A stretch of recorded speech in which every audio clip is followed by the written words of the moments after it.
Fine.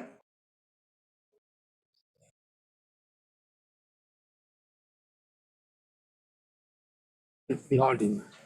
Keep silence, I should start. Kia ora koutou, welcome to the community board meeting, and thank you to the last meeting that put some pressure on our poor staff to set up for this one, so thank you. What I've got here currently is I've got a request to speak at public forum from Motueka Pool Committee, so I think Ross and Sue are here, Mr. Harrier, Mr. Hughes, Miss Griffiths. Is here? No, she's been unable to. Okay. Mr. Stevens was speaking. Mr. Stevens, okay. Mr. Williamson and Rachel, I think you named. Yeah. Was there anybody else expecting to? It's about a half there. Right. So, Mr. Williamson, would you like to kick us off? Well, I don't have to use any answers. can you hear Board Member Thompson?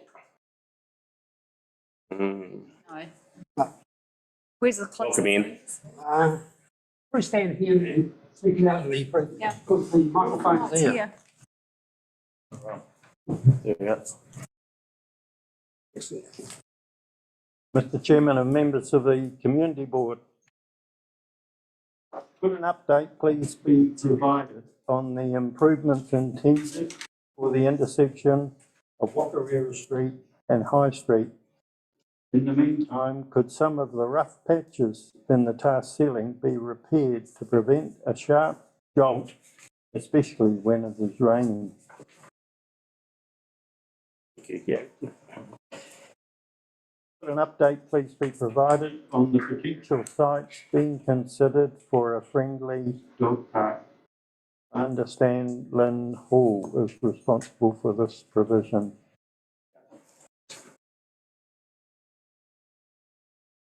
Is it possible for our community board to provide a gentle but firm nudge to hasten the progress on the additional lighting on the Lower Mootri Highway between Howe Road and Wildman Road? It is a very popular walkway for both cyclists and pedestrians and is currently very dark and dangerous. We're very fortunate here in Tasman District with our Cobb Power Station supplementing our national grid power supply.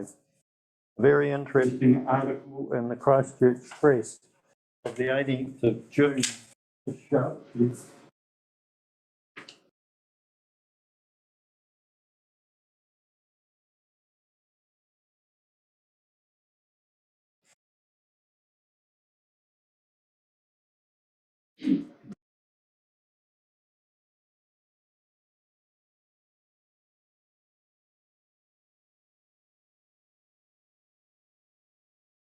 Titled Solar Farm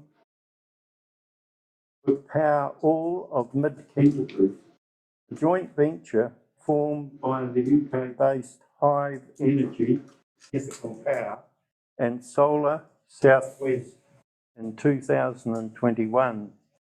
HES Aotearoa is aiming to develop solar assets across New Zealand, supporting the government's commitment to achieving 100% renewable energy generation in the country by 2030.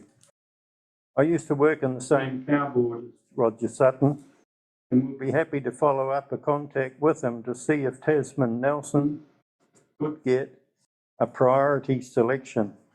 This project will bring cheaper power prices, which would be excellent for domestic, commercial, industrial, horticulture and agriculture industries. Thank you, Mr. Chairman. Thank you, Mr. Williamson. And what I realised in my haste of starting is we might answer the questions through here. If we can, we'll pick them up in the chair's report. But in the meantime, is there any questions from elected members? Thank you, Mr. Williamson, and great to have you back. Thank you. Mr. Hughes. Get me out the way as quickly as possible. Oh. Everybody, this photo. This is from the CEO of the Tasman District Council. Welcome, Amy Smith. This photograph is quite important. Okay? The dates all match in what I'm about to say, so most important to you, Barry. Government investigations. Governments don't lie until Erebus turned up. I know there's arguments both ways, but an orchestrated litany of lies comes to mind. Let's jump forward a few years.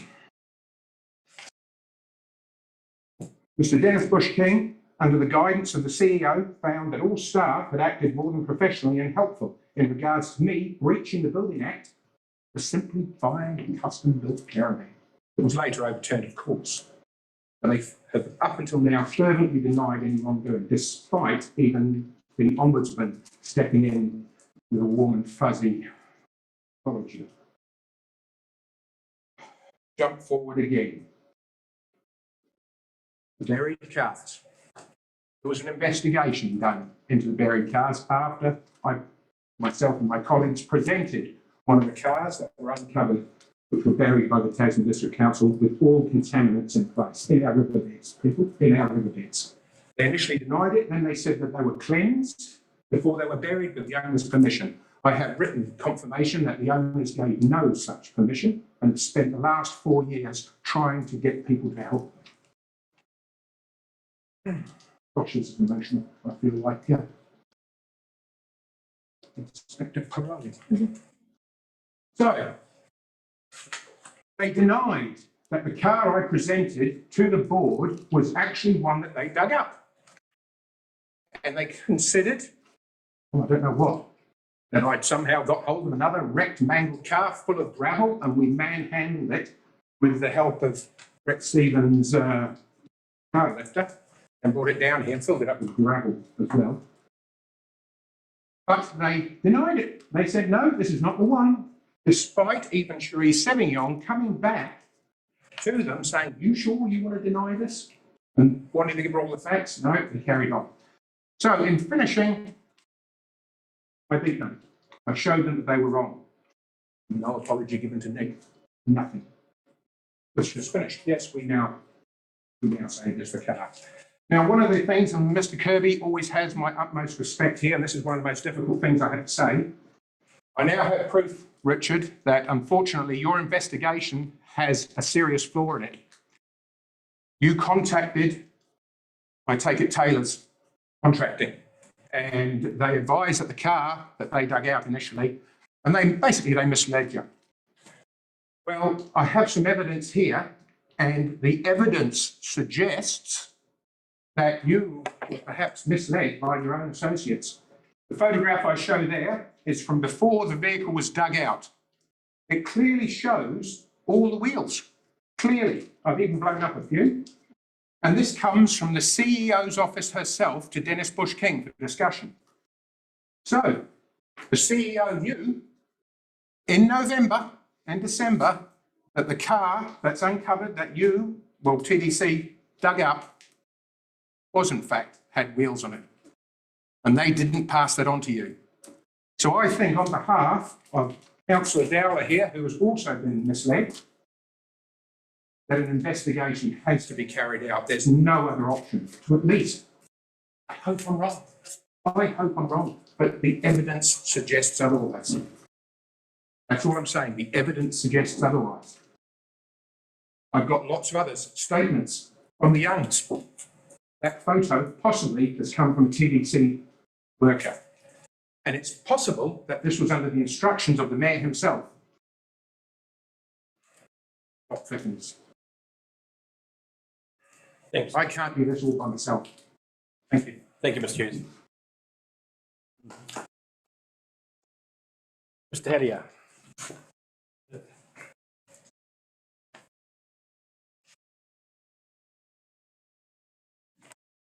Mr. Chairman, board members, I'm here to speak to my letter to the board dated the 11th of June. My concern is that quoting section 330 of the RMA to justify burying the cars at Peach Island is wrong and case law supports my position. In Auckland City Council vs the Ministry for the Environment, the judge whose ruling stated how Section 330 should be applied. It is further reported online by Quality Planning under the heading determining whether to take action under Section 330.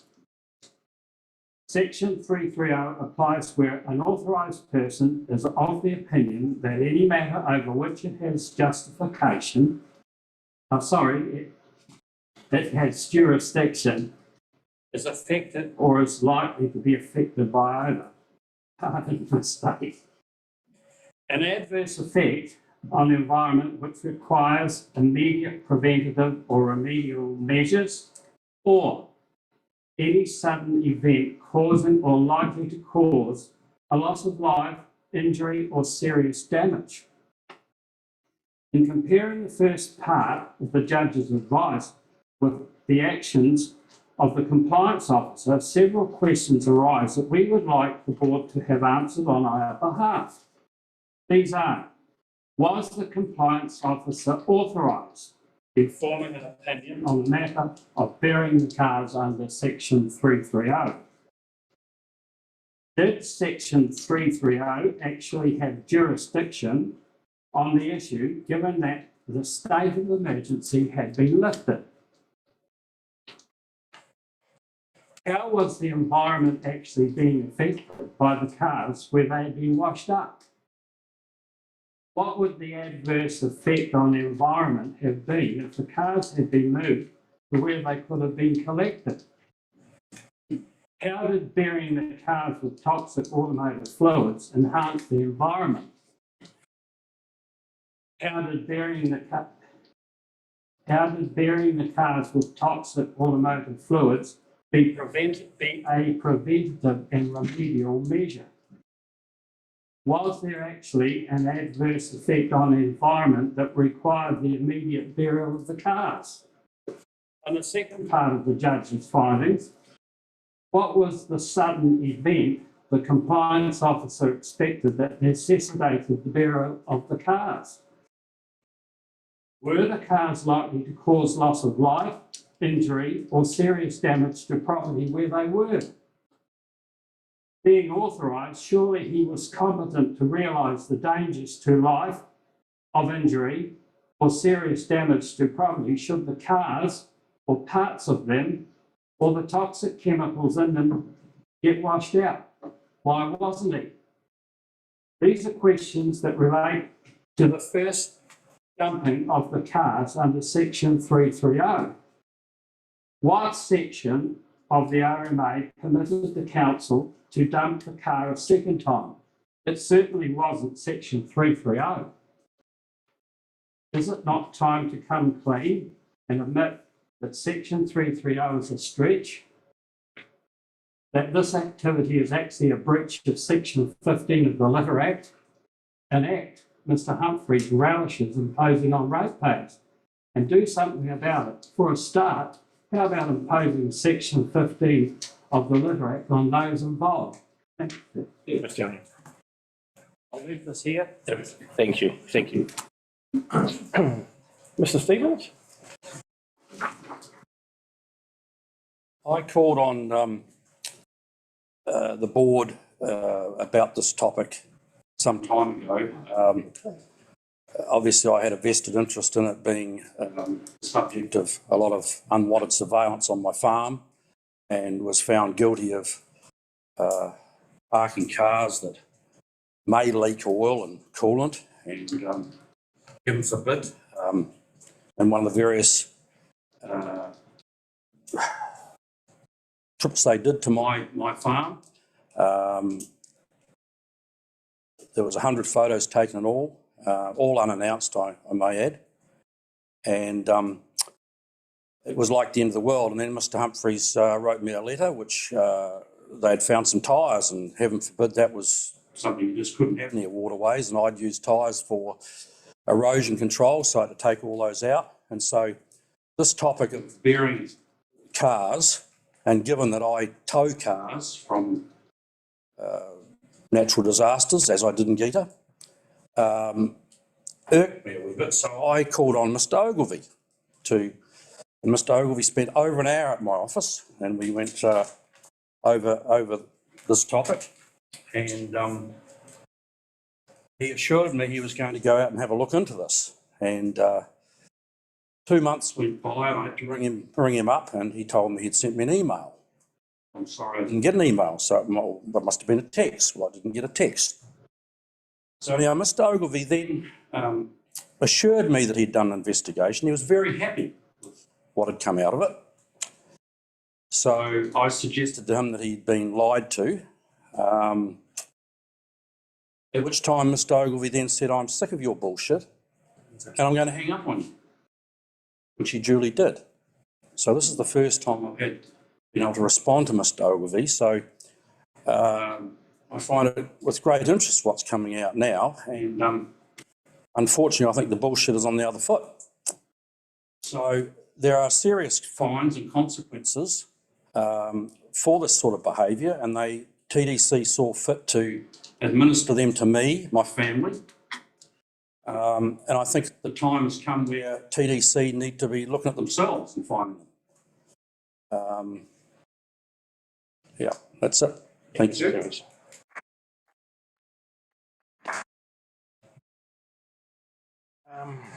Yeah, I think I've got everybody around. Yeah. Great. I'm here on behalf of Nelson Tasman Community Transport Trust. We run the Motueka Coastal Bus, which I know you will have all seen through the town, haven't you? Yeah. And I know the board have missed me, so I've got to come back and give you an update on how things have been going. So thanks to a generous grant from the board last year, we were able to equip the bus. We launched the bus service at the end of November, and we've been running 3 return runs from here to Richmond and the Aquatic Centre 3 times a week. So residents from the communities, Motueka, Tasman, Martha, Richmond have benefited. They've got the bus for various things. They go shopping, they go to the pool, they go to the library, they attend appointments, see friends, social gathering, etc. Or just ditch the car for the day. Cheap as chips. Parents have also found it a useful and cheap way to get their teenager to or from somewhere. One less car journey, which is a good thing. The free use of the bike wrappers enable passengers to use the bus as a stepping stone to travel further afield, access cycle trails. We've received very positive feedback in general, and also from the passengers, as well as lots of suggestions for increasing the timetable and coverage. It's National Volunteer Week this week, so I'd just like to take the opportunity to shout out to my amazing drivers, volunteers. They give up the best part of their day to take our residents where they wish to go, and they're all lovely, wonderful, amazing people, so that's worth a shout out. They thoroughly enjoy the volunteering and the wellbeing benefits that are known to be associated with volunteering. We also would like to acknowledge the support and hard work of the Motueka eyesight, who've been instrumental in ensuring the success of the booking system. Our data recording will provide the TDC hopefully with valuable information and feedback to that own regional transport planning. And that's me done. Thank you very much. And please get on class. Have the numbers been up to what you expected or better? Or They're all over. It's like that. So you might have some days where you only have 2 or 3 people, and then other days you have 8 or 9. It's an 11-seater bus, so 8 or 9 is pretty good. And then every now and again the lionesses will come and just take over the whole bus, and off they go for the day. And so it's Tuesday seems to be the most popular day, which is I've no idea why. But it's going well. Obviously we could always do with a few more bottoms on seats. But just use it, because this is what we need to show TDC that we need a public bus service here. Rachel, Mr. Forey, did you want to speak? You're on the list, but I'm just checking. Did you? No. Okay. Mr. Lumbridge and Ms. Clark. So the Motueka Pool Committee, the Motueka Pool Committee is going to just give a quick update. So, looking around the table and here are converted. But I thought it was a good opportunity to give an update on where we've got to with the pool. So, it's a year on since the pool got included in the TDC LTP, and the formality of that is that 2021-23 there's feasibility study. 2022-23 is final design and business case, proceeding anticipated build in 2023-24. And that was brought forward from where it had been in the draft plan, but due to the efforts of all the submissions and the support from around this time. Since June last year, it did take a wee while for council staff to find the time to get engaged with organising feasibility study. It's been recognised that there's a joint venture style between the TDC and the community, and which is good. So finally in April there's a feasibility study information was given out and a contractor appointed to undertake that, and that's going really well at the moment. We've had community consultation in this room. We've had an update meeting just a couple of weeks ago on Zoom between TDC, ourselves, and the full committee and the contractor. And the final report is due in mid-July, and then presentation to council in August. So the timeframe is pretty tight, but everything's moving along there pretty well. Just a reminder, what we're trying to achieve is a heated covered pool all year round for Motueka, and this is covering swimming fitness and sport, the sport of swimming, therapeutic support, which is the primary focus of the Lions and Lionesses and their involvement in it. Learn to swim, education support, with all the pools in schools around here being just summer pools. A recreation facility. This is one of the things that we're learning from the feasibility study and just talking to people who know about it, but that is actually a bigger part of pools than I'd certainly anticipated, but I think it's my family's a little bit older than the recreating at pools these days. And we've got an ageing community, and the lower impact activity around pools is something that is going to become more and more needed here. So the location that we've done all our work on is Sports Park. The feasibility study has had a quick run around all the other potential places around here, and it'll be interesting to see what comes out. But I'm sure in Sports Park, well, not ideal, but it's the best of what is actually available. The thing that makes it less ideal, I think, is the visibility, and so that's something that we'll have to work on overcoming. What we're not planning a full-blown aquatic centre. We're not planning a cafe, which there are plenty on the street, and we're not planning a gym, which again are commercially offered, and also at the rec centre. So we're not trying to build things for the community that already existed. We're trying to make something that is actually achievable, rather than pie in the sky and not achieved. The design keeps on improving. Actually, I'll just pass these around. I've only got 3 copies, but let's.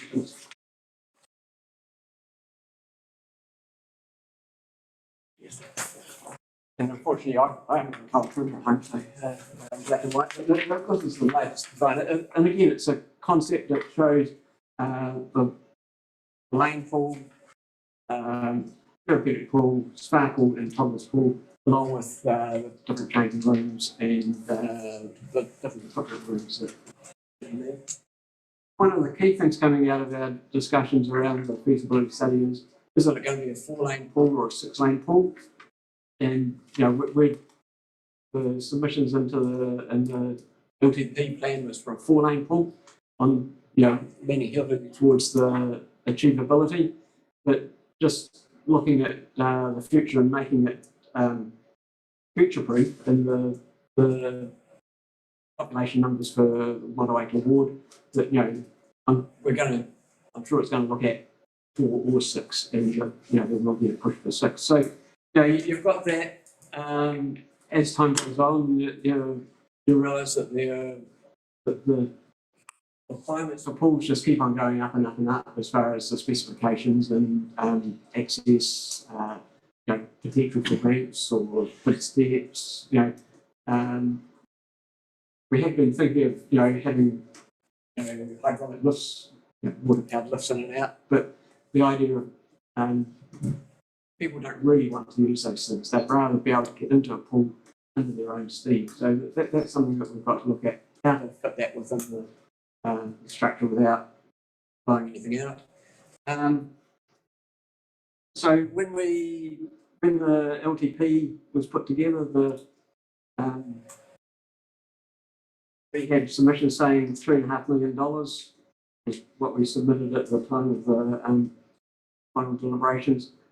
TDC chose to stick with a $3 million number, which actually comes from back in 2020, without recognising that it was going to cost more, even though there was comments about, you know, how you're going to even build it for that. But with the changes at the moment and the building costs going up, you know, maybe 30% on, or definitely 30% on steel and other things as well. You know, my pick would be it'd be above $4 million at the moment. So that is going to be one of our biggest challenges. Funding, it's under the system of 2/3 TDC and 1/3 community. So we've got the Lions, Lionesses, and now Rotary as strong support fundraising partners on that, which is really good to see. You know, Rotary coming on board there. Rata and lotteries have been continually updated. That, you know, we've been talking to them at least once or twice a year for many years now. So the numbers that we've got in for anticipated funding from that source, those sources are, they always nod when we say, you know, is that the right ballpark? You think you do it? And they say, you know, you read your body language saying yes, but they can't give you a yes or no until you've actually got applications in front. And there's $225,000 near enough in the bank account. So that's actually been money raised by this community and sitting solidly in the bank account, not very much. But we'll send later to look after that. And then we'll still need more from the deeper pockets around Motueka when the time comes and it's really go forward. But we've got no fears of being able to achieve that. It'll take a fair bit of work, but that's all go. So what next from here? You know, the continued support of the community board and the councillors is what we need. And the support of other TDC councillors, you know, because that's where the decisions are going to be made in the end, from other communities around TDC, are also what we're looking forward to. So that is a quick update. Any questions? I assume it's 25 metre? Yes. Yeah. Yep. I would suggest that 4 is totally inadequate. You just can't even build it. You can't hold competitions before. I would suggest you have to go. Yeah, it's never like a competition pool is like an 8-lane pool and things like that. So it's not designed as a competition pool that you can have swimming events in it. But to go to a full competition pool would be, you know, really saying that that's the district facility and enrichment for that. Yeah. But yeah, the 6-lane pool is something that, you know, I'd pick. The cost of the building, you know, we think you can extend the building by another 2 metres. Sorry, another 3 metres to get another 2 metre pool. Sorry, I can't. Yeah. But talking to Stuart and their information, it's only a $50,000 difference for the envelope. You know, you then got to actually build the pool a little bit bigger and have probably bigger filtration and heating type thing. But the building itself is next to nothing difference. And you know, same facilities as far as changing rooms, reception, just the front rooms. The comment I would make is that really you shouldn't even be thinking about four lanes. Sorry. Yeah. It's a waste of time. And you should be going for the extra, because there's a lot of swimmers in this district. And I'm sick of taking grandkids across to other pools to have a swim. So it's pretty urgent we get on with this, but I really feel 4 is not worth starting, to be honest. Yeah. Who's the consultant, Ross? The consultant is a company called SL. RSL, Richmond. Yeah, and the Consultant. guy who's actually doing most of the work is Kevin Connie. Oh, he's brilliant. So there are actually two bids for it. One from RSL and one from an outfit in Napier who had a lot bigger staff. So Richard's ex-Sport New Zealand, and Richard is ex-Sport Canterbury, who led some of the one in Christchurch. He got the green. Yeah, so they just, look, interesting, both bids were, similar style, similar amount of work, similar cost. But, the guys from RSL. They seem to be pretty attached to reality and seem to fit this type of community better than the others. Awesome. Thank you. So last week in the Guardian there was a letter to the editors of questioning. They didn't think anything was happening and where's the money. But there will be another read in the paper tomorrow saying that yes, it's happening and the money's still there. So And just acknowledging yours, I don't know, your and Sue and the committee have put years into this, so on behalf of the board, we just acknowledge that. We're frustrated, the community's frustrated, but we feel both the community's frustration, but us not being not being. Thank you. Cheers. Alrighty, so declaration of interest, are there any? There can't be. There is none. Confirmation of minutes, somebody move. Armstrong Horrell. All those in favour, aye? All right, it's carried. We're coming to you, Amy. This is going to be fun if you can hear it. I can hear you. Let me just see if I can share my screen with you. One-way system. How's that? Is that a presentation on your screen now? Yes. Yes. And can you see my notes or just the presentation? Can you see your notes? We got your whole PowerPoint. We got your whole screen, not the PowerPoint. If you go begin, I think we'll see your PowerPoint.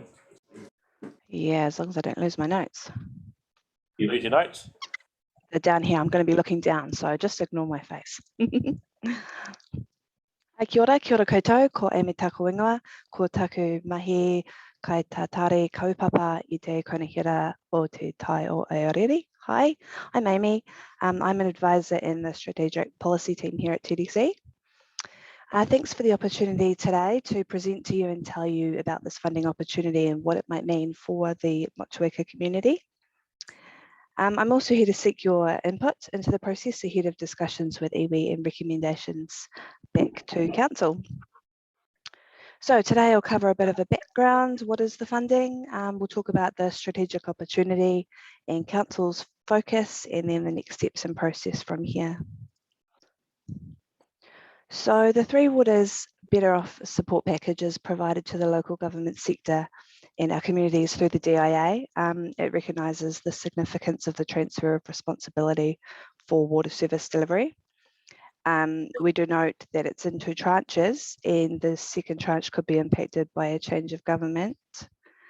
So Tasman's been allocated 22.5 million over the two tranches. The first tranche of 5.64 million is available now. Applications close 30th of September.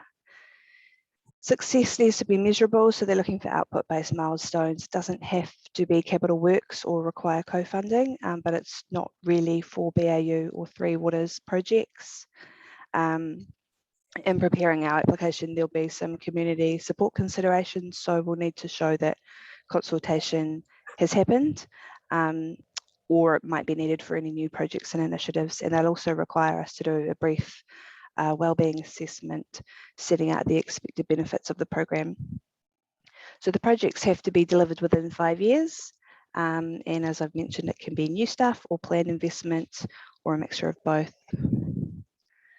So the funding must support one or more of these broad criteria categories, being resilience to climate change and natural hazards, enabling development and growth, local placemaking or improving community wellbeing.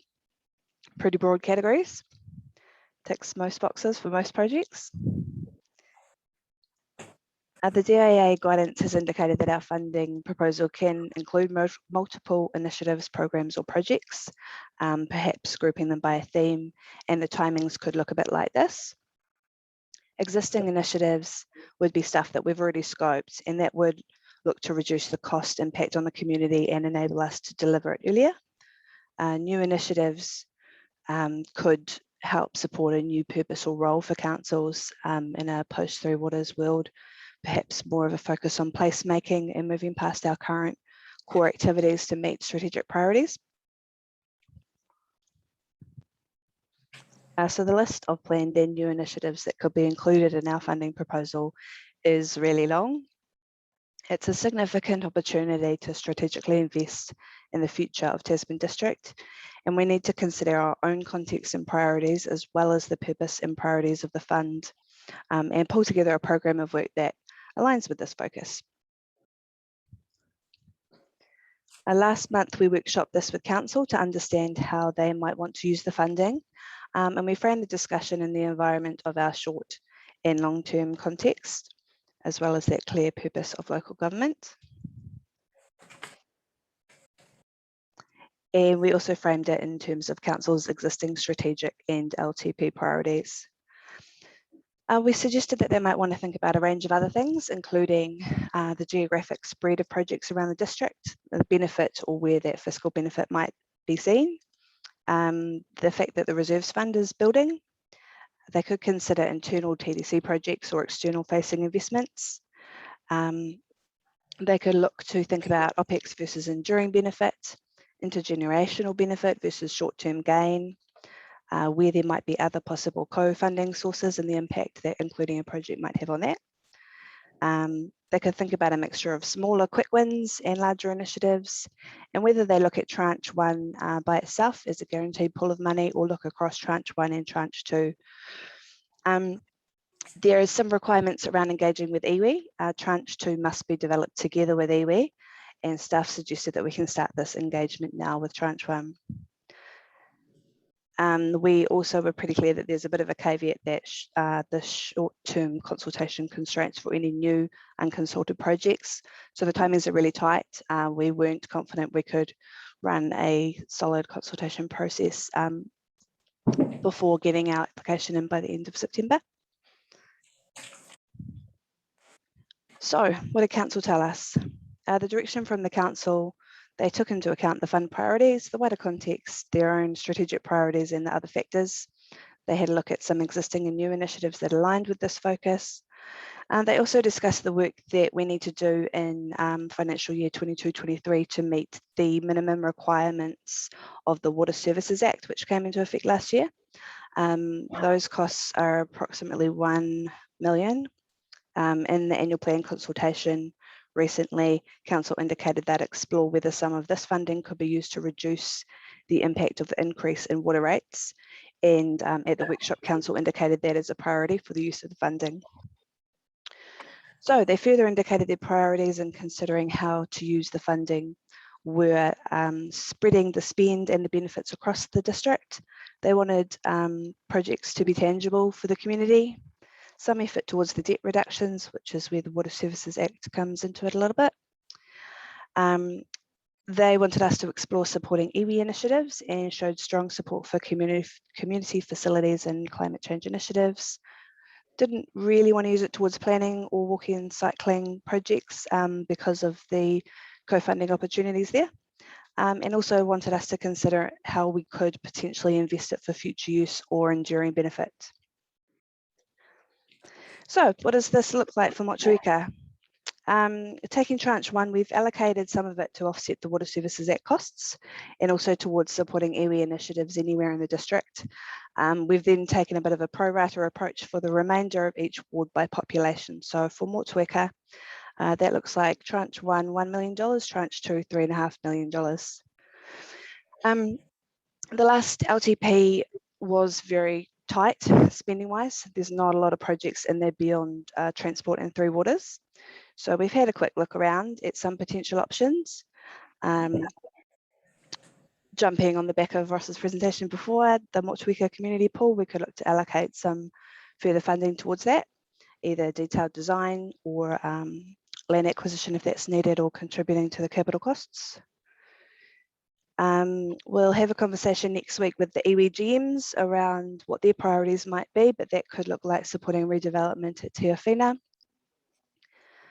And there is currently work underway to get a Port Motueka master plan done, and we think out of that should come some solid ideas for the long talked about maintenance / washdown facility for Port Motueka. Some other ideas that have been spinning around, upgrading bike pump tracks. Every community wants a brand new one of them at the moment. Kaiteri shared path boardwalks. There's Maraho seawall is sitting in the LTP as well. So quite a few projects around. As I mentioned, next week we're hosting a hui with the iwi GMs, Nelson City Council, Marlborough District Council, to share our respective priorities and potential projects, and then have a discussion about potential Te Tauihu projects, which will be really interesting. Then we'll go away and carry out a prioritisation process based on the direction that Council's given us, and have a further workshop with them late July to look at what those options might be, and the different package proposals and the projects around the district. We'll go away and work on the application, and we'll need to get that approved and submitted by the end of September. Awesome. Question. So, go for it. We value your knowledge, so you know what your community wants. You know how they might want to see this funding spent. Yeah, we're interested in any ideas you have of stuff that might have been put on the back burner for a little bit. There might have already been planning work done, design or concepts or feasibility studies. Yeah, we welcome your ideas. I can't promise that they'll make the end package, but yeah, we can put them forwards. We definitely want to promise. Councillor Walker. Oh, councillors, yeah, did you have anything further you wanted to add to that? Yeah, Councillor Walker is just about to ask something. Yeah, so Amy, just a point of clarification. When you talked about Te Awhina Marae, Yes. is that package looking at the Papakainga housing, or as in their general development construction work down there? We'll talk with them next week on Monday about where they would like to see that money spent. So I'm not sure which. Okay, so it's So they already had some money allocated in the current annual plan process, so it would be further to that. But the bullet point is just an open conversation. It's not Yes. drilled down to a specific housing requirement. Yeah, that's correct. It must have been the guidance that the council gave staff. No. Sorry, Ross, you can't have a question, but if you whisper it in Councillor Walker's ear, she may be able to. Any questions? No, whisper in Barry's ear because he got invited to the meeting.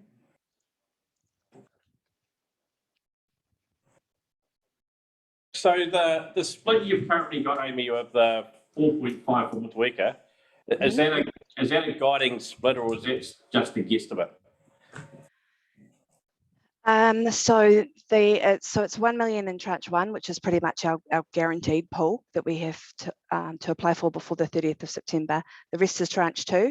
If there's a new government, we may not have that funding opportunity. And loosely speaking, 1 million tranche 1 is based on a population split after we've taken out Water Service Act costs and allocated some money for iwi in the district. Is this the basis of approving Three Waters? No, it's not. No. Sorry. Can I I knew you were going to answer. I was going to say the 1 million and 3.5 is a population-based deficit, division, Yes. in case we want to look at that. Because the discussion could be, look, let's look at the whole 5.64 million across the district. Yeah.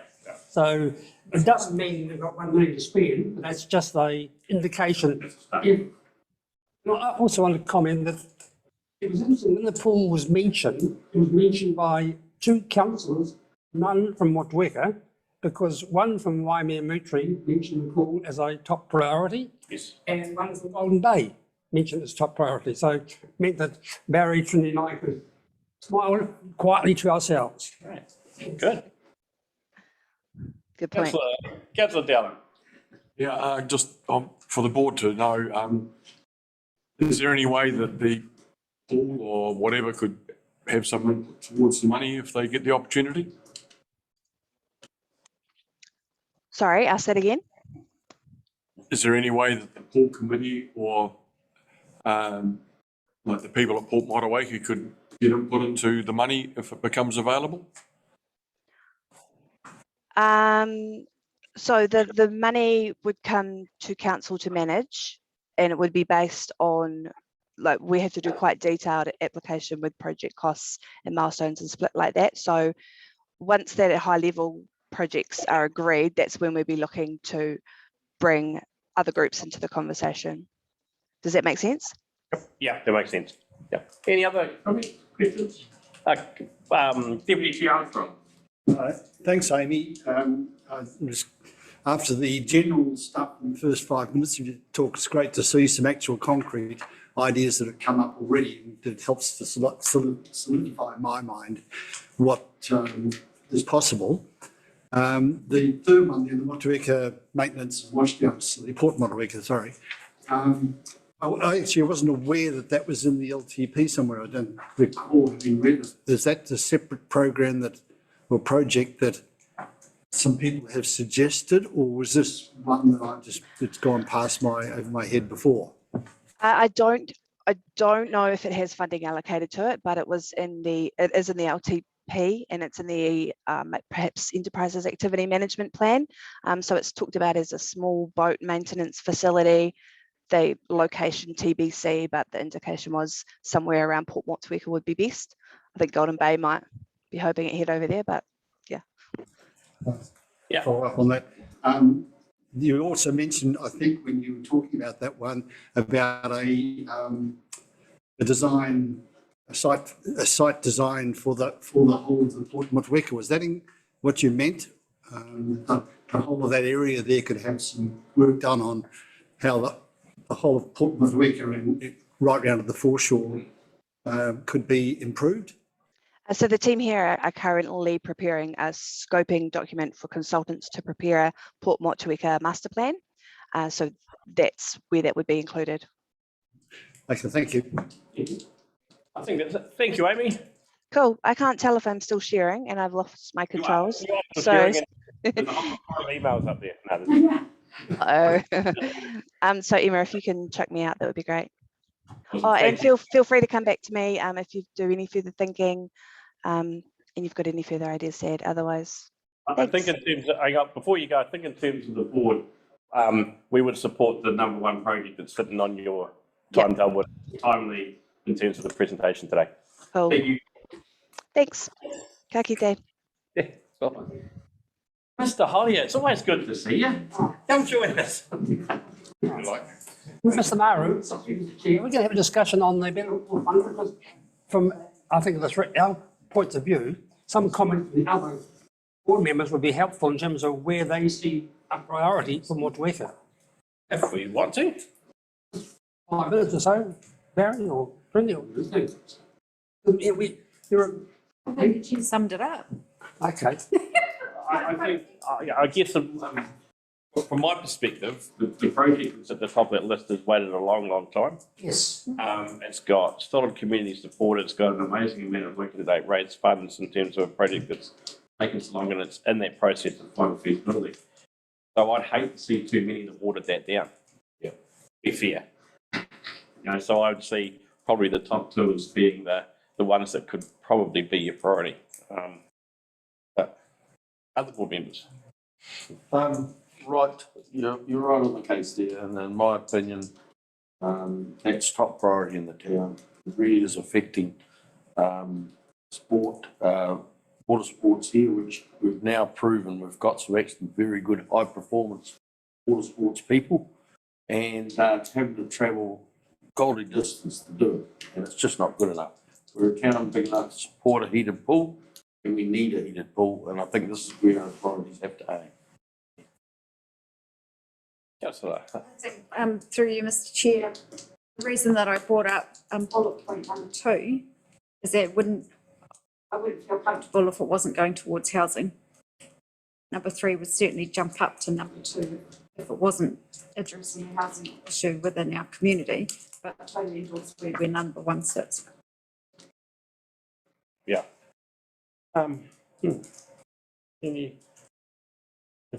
That's that order there, it's 1, 2, 3 is probably the order I would have picked. The bit I guess I heard loud was potentially a second tranche might not be there. So we're talking essentially $1 million. And we just heard potentially what council's allowed an LTP compared to what the build cost of the pool might be is $1 million. Because I think there'll be a challenge not to allocate some to an iwi-based project through the funding model, but I also think that there's some other strong funders in terms of it being available for some of the projects down both for housing and development, I suspect. You're looking at me like I'm... You might say, I made I suppose, a strong plea for stormwater. It's because of the cash management plan we just had gone through, the submissions that had been made and the likes.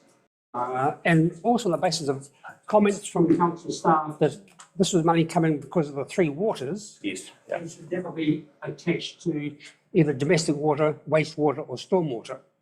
So that was my emphasis, based I suppose on my own submission that I'd made and the statements of the hearing panel and the likes. Yeah. But that didn't get much support around the council table either. And clearly didn't get much support from this table either when the CMP was being discussed. Yeah. But I felt I ought to explain where I was coming from at the discussion time. And I think it's a reflection of where council got to with pretty tight LTP. So I don't know if it's now time to redebate what could be in there that's not in there. You've been through that process. And you've got a project that's there or here is what, in my understanding, is the next significant project for Motueka. Yes. Your previous meeting. Yeah. David, from when I get feedback from ratepayers telling what should be done, all goes right up the top of them. Sorry, I'm getting hounded by it, so that's why I'm at. Just a quick comment. We're very lucky in this town. We haven't had a major stormwater event. The last one was in 2013, which actually affected Richmond a lot worse than it affected ours. They got the dump. If it had been worse, the other way around, it would have been almost disastrous for us. It will happen with us. We can stand what I call a 1 in 5 year storm. We can't stand 1 in 10 year storm. The whole area, which is called Motueka North, basically is from Judith Street right through to almost Fairham Street and right back to Poole Street. Half of the retail area would be seriously affected. That's one of my major concerns from Motueka at this point. It was even mentioned today when it came to the, who was it? Wastewater, yes. So that's I just wanted to emphasise that today anyway, because it's an issue, but I hear what people are saying. The community pool is a major community facility we need in this town. There's no argument with that at all. We've got the library here, great. We've got rec centre, great. Memorial Park, Rugby Park, Goodman Park, fantastic facilities. And the pool will add to that.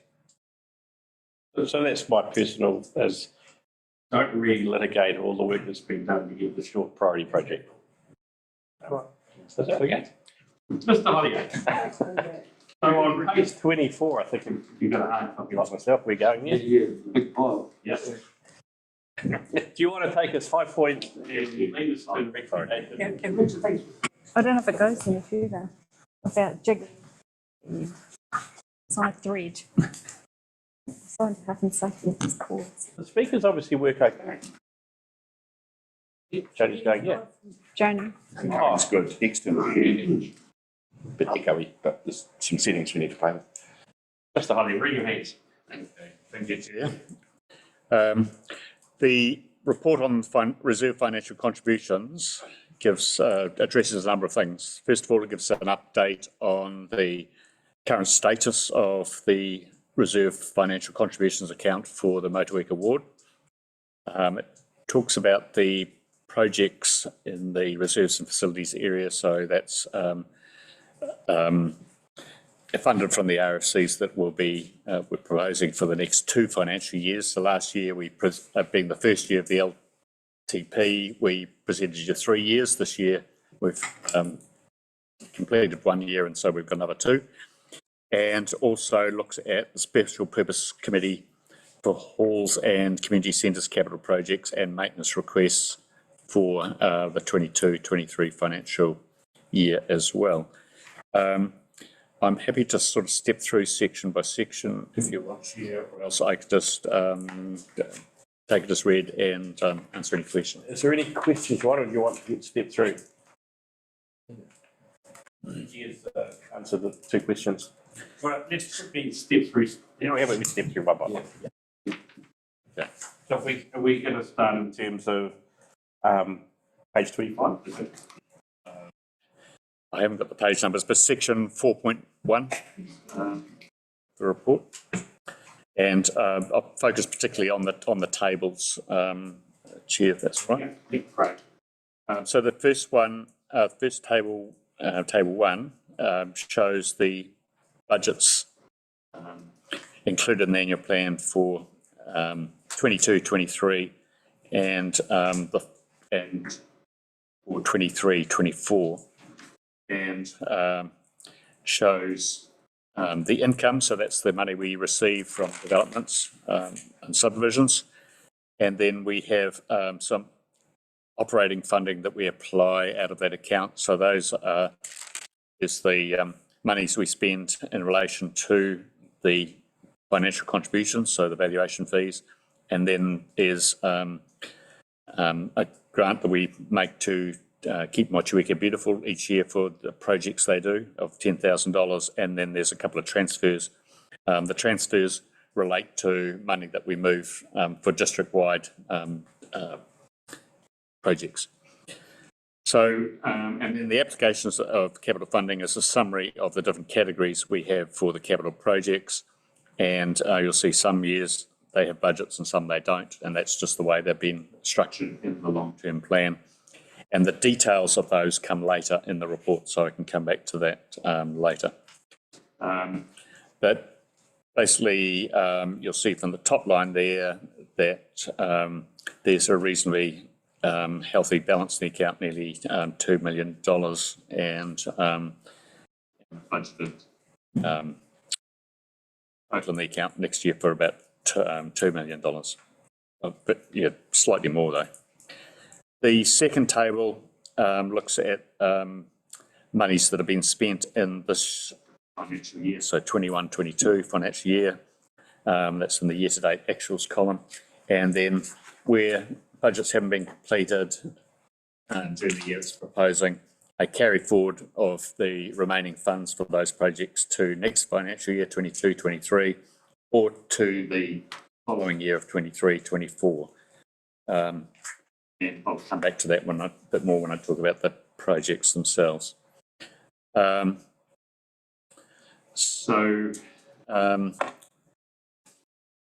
next table, table 3, shows in the left-hand column, the budget for the annual plan for 22-23. It adds the proposed carry forwards to those totals, and it also, in relation to playgrounds, identifies some additional funding over and above that which was budgeted for this year being required, and then gives a total or a revised budget for 22-23 and the budget amount for 23-24.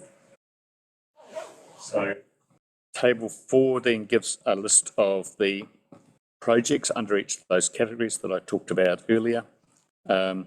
So just running quickly through those, and walkways. There's one for Little Kaitieri, Tapu Bay, Little Kaitieri walkway completion, saltwater baths resurfacing of the area around the baths there, the cemetery, additional beams, coast care, planting at Torrent Bay, and other foreshore landscaping in the ward. Dix Reserve, now this is a change from what we'd had proposed. So we had proposed to do a toilet, the upgrade of the toilet out next to the eyesight here next year. But instead what we'd like to do is a feasibility on what the options are there, because we have a number of options. One is we knock it down and rebuild it. Another is that we do a complete refurbishment of it and bring it up to accessibility standards and that sort of thing. And so we'd like to this year look at the options for that, cost those, and maybe involve the board in that, some consultation around that once we've got that information, and then proceed with that work next year.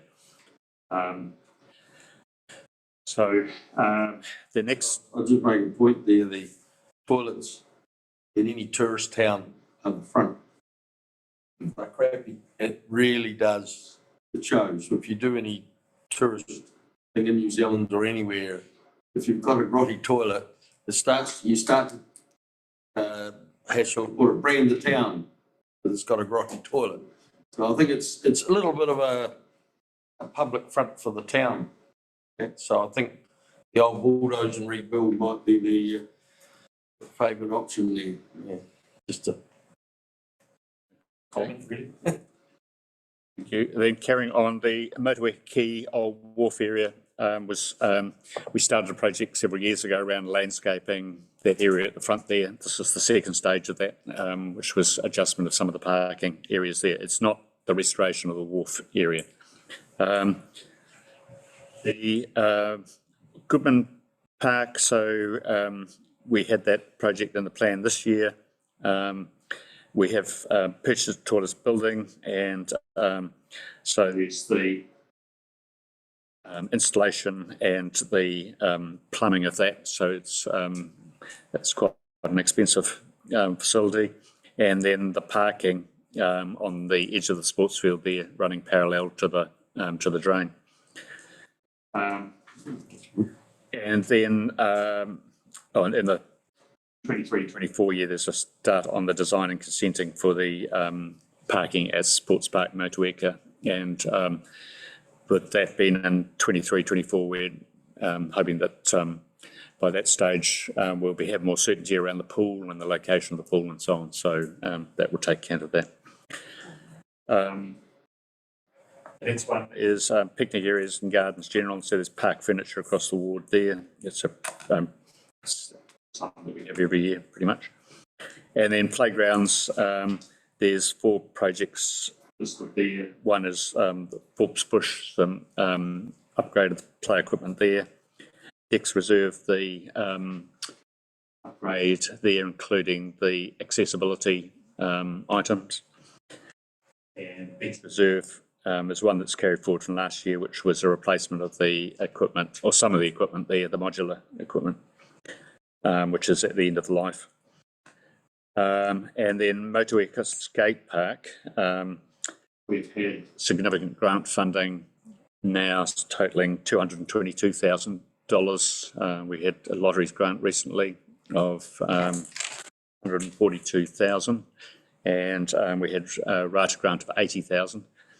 And then there's money being allocated from the Community Board Special Funds, $35,000, and there's $50,000 allocated for the financial contributions account.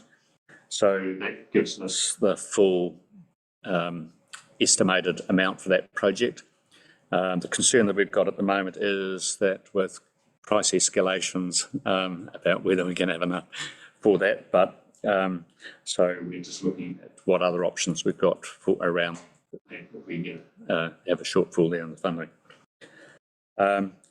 So that was the projects in that area, and then the Special Purpose Committee, which is the halls maintenance and project funding. There's been requests from the Dovedale Hall for water cylinder and roof painting, Rewalker Hall painting in the foyer and toilets, and then some curtains and blinds there, and Rewalker Hall also an upgrade to one of the toilets. that hall's been painted inside and out this year. So it's had we've spent quite a bit of money on that in the last couple of years. That total that's sitting there, Richard, is that the special hall projects for the region, the 65,600, just on that table 5? Is it, sorry? I didn't. So on table 5, at the bottom of those 3 projects, Yes. the one I've got is a subtotal of 65,000. Is that the regional? That doesn't add up to that, does it? No, it doesn't.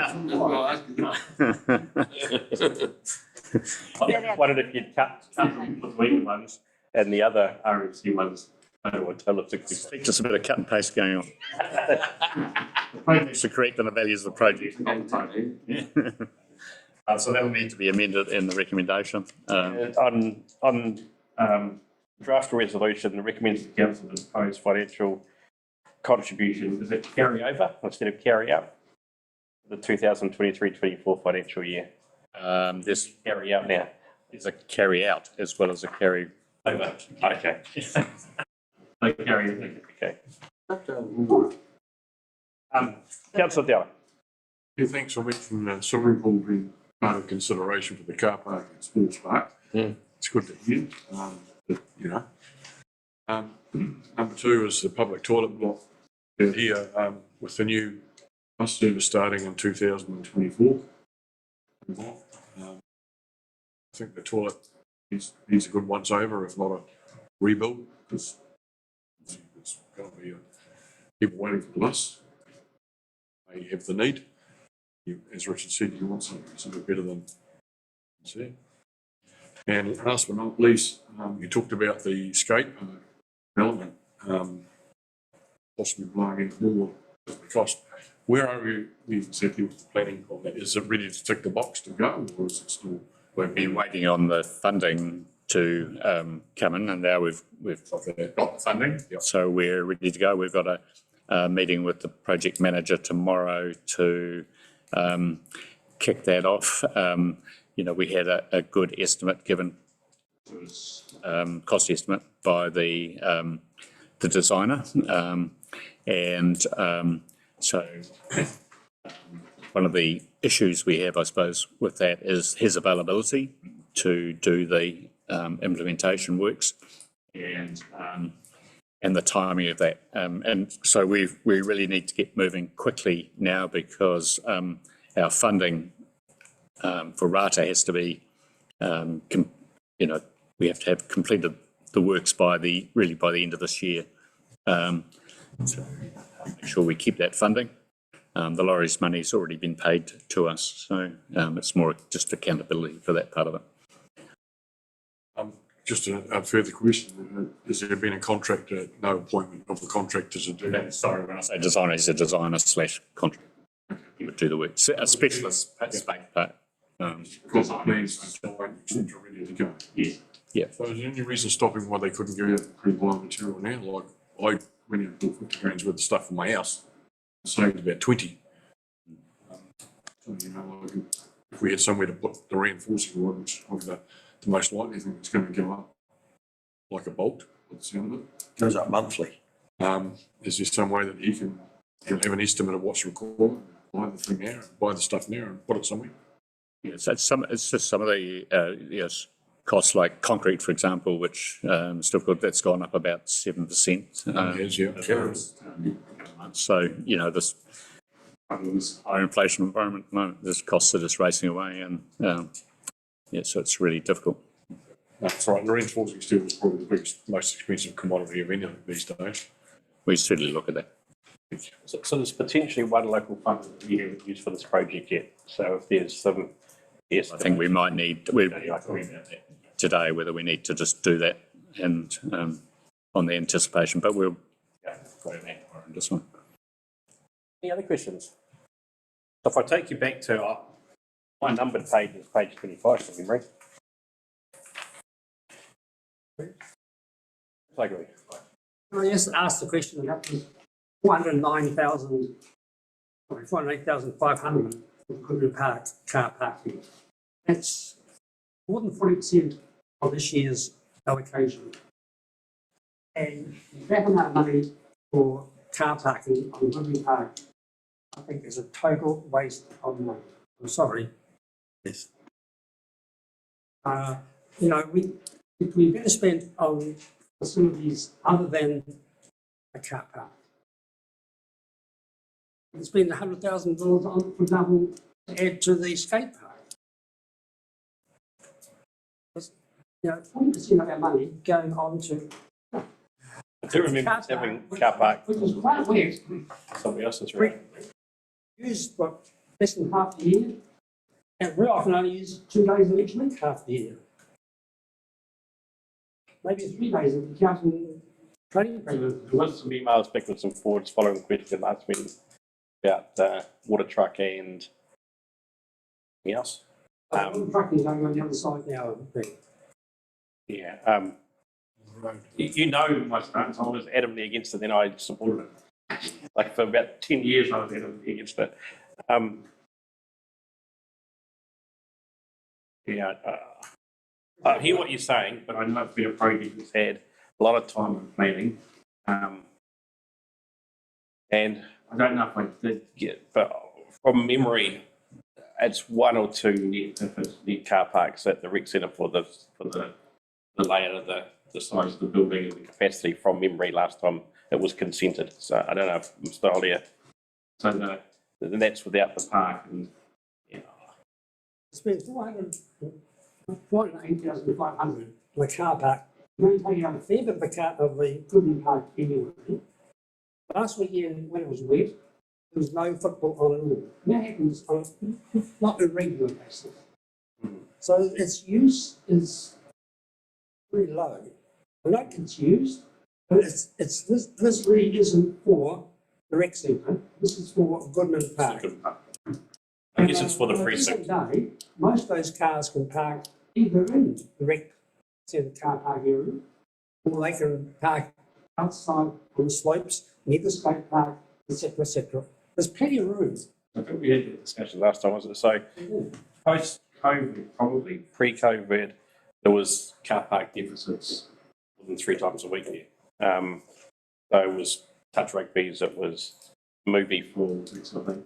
I don't know, like it's been a project waiting to complete. It's been through this process quite a few times. What are the other board members' thoughts?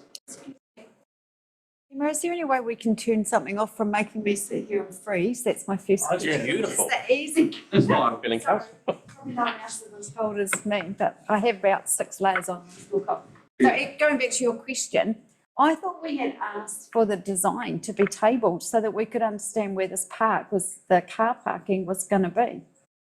Did we ever get that? I know that you stepped out to make sure the water trucks aren't going to be affected by. No, we sort of, yeah. But about 5 years ago, Probably. when we started. Yeah. Can I help with that, Chair? So just to give you a description of where it goes in the absence of a plan, is that it runs up the edge of the field along the edge of the drain, and it provides an access way with a turning head at the end of it and a single row of car parks along this side of the field. And I think it gives their right angles to the drain, if you like. And I think there's a total of, from memory, about 43 car parks as part of that. Yeah, it's very expensive. So it's expensive because you've got a road servicing one lane, a single row of car parks. But that's all that can be fitted with the configuration of the fields there. And it's a long, narrow park is the part of the difficulty there. Let me I think Councillor Ogilvy's question. Could we fit 20 parks on Old Wharf Road at that, currently that low level grass unsealed area? Is there a capacity to shorten the footprint, reduce the parks, or potentially half the cost? I don't know, there's quite a bit of work done at the beginning about different layouts and different locations, but it's a while ago now, and so I'd need to relook at that. So if you think about precinct parking, I don't see it's good parking, that frontage would be more handy to skate park be more handy to the state cinema rather than all the way down Drake. So the toilet's different. I don't think we've got any issue with the toilet. Toilet's definitely fully supported by the board. It's the car parking we're talking about. Councillor Dowler. The feedback I'm getting, I haven't been down to watch the kids play netball this year, but the car park normally generally on Saturday is absolutely chock because of the COVID fence up and the testing area there at the present time. It's taken quite a few car parks out of the area. I went down and watched the roller hockey there just a few weeks ago that had the tournament on for the, and I was quite amazed to have full the car park, especially when the movie was on. Once again, the COVID area was taking up a lot of car parking. I think the major cost of that, from memory of that number there, was actually the infrastructure that has below the ground for the stormwater management. So there's something going underneath it as well. There's piping in that because of the lay of the land. I think it actually comes back from the creek. Right. And so that has to be piped under back into the drain. So we've got to be very water capture and not soaks and get rid of it. Yeah. So the tar seal bit over the top is probably a third of the cost. The other 2/3, I think, is to do with what has to happen.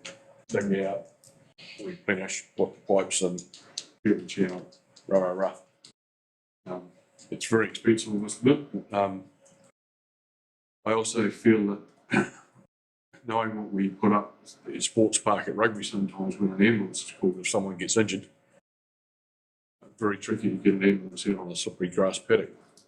Regularly, that's why Danny Fowler had to buy the wee gold car for sports park. And he goes out and picks them up on that and brings them back to the hard surface before he transfers them into the ambulance.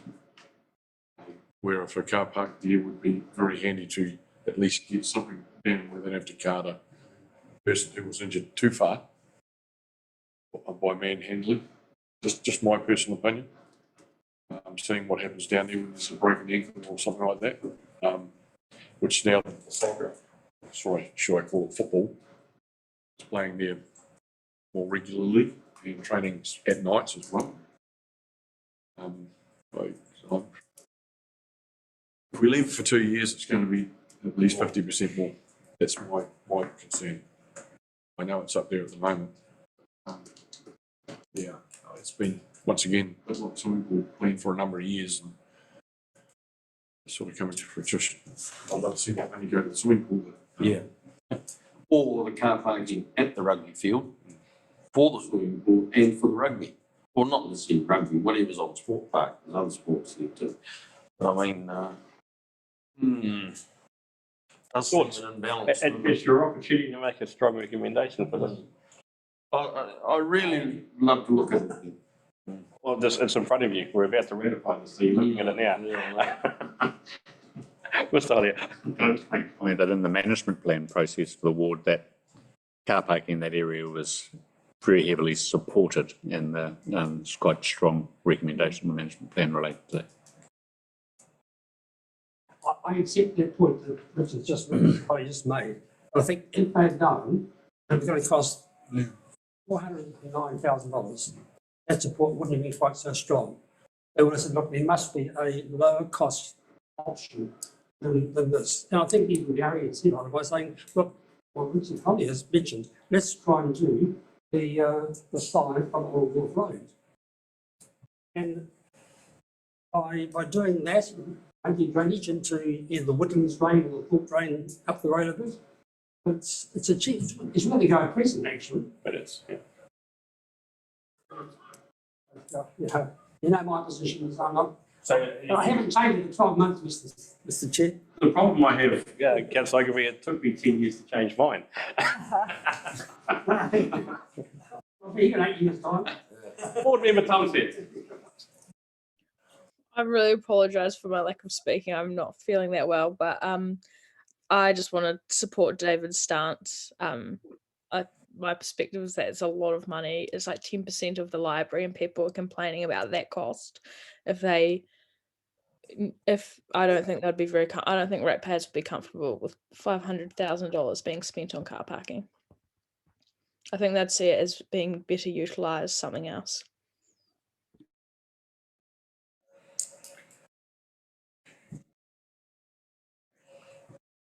Yeah. See both sides of the argument. I'm just saying that I'm keen to support David's view on that. That amount of money shocked me too. And I think the way Jody just expressed it as a tenth of the money of this whole library here is a lot. Tenth of the cost of the swimming pool. Upgrade the swimming pool.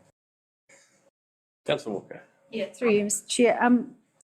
So I have a daughter that does play netball, and I know what it's like to try and get a car park down there.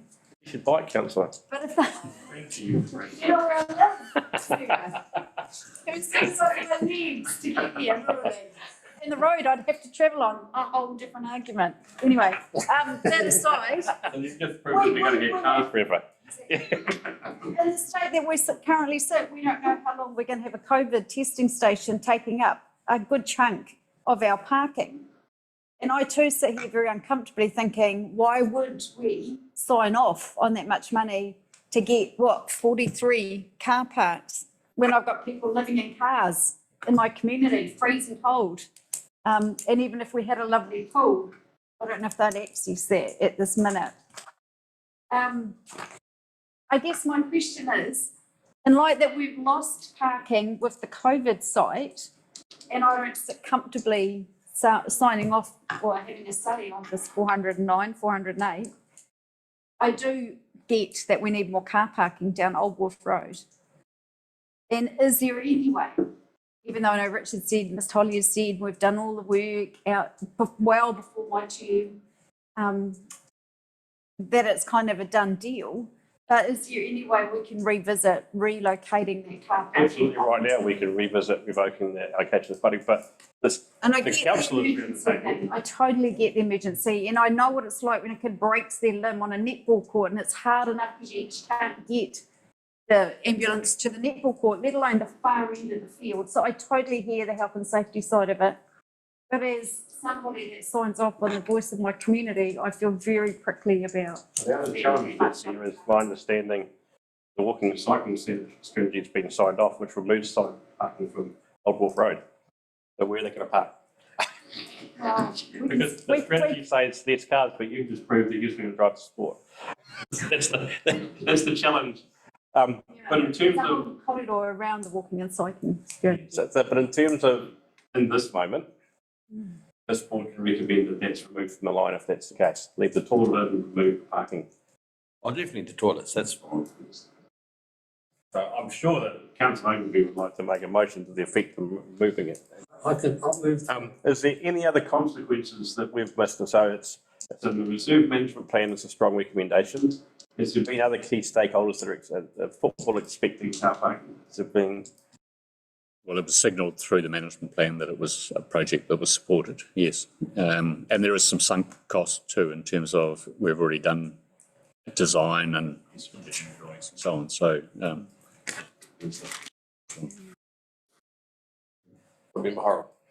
just wonder, you know, if we're going to put the cycle trail on the left, what is there available along there on the other side of the road? It's both sides. Both sides of the road. Clear. Oh, both. It's been in front of this table. Yeah, I know, yes, I'm just saying, sorry. We just have it slung too. So the two parks will remain on that road from High Street through to Thorpe Street will be the tinker. Or the tinker. For the tinkers, and the cycle trail will divert around that. That's right. Because that is the approved area for the water tankers to take the water from. The rest of the parking will be removed outside of all the businesses, etc. So the bit I'm not sold on is only reach the length of the park. Because the distance to walk to make it handy for anywhere else is the same as will I walk or bike. Actually, I'll probably bike because I have to walk that far from way down the end if I'm not using it, whether it's. Councillor Ogilvie, so in terms of the resolution on, you're going to have to help me, maybe Steve or Mr. or Richard, is that I'm taking it we're recommending the removal of the 408, 404? 408 it says here. 408, 500, something like that. Allocation to car parking on Goodson Park. And happy with items 1, 2, 3, 4, the recommendations as they stand, and amended however that works. What did we say, Emma? Basically, it's item, it's one of the items on page 41 of diligent, table 4 point, no, it's a number actually.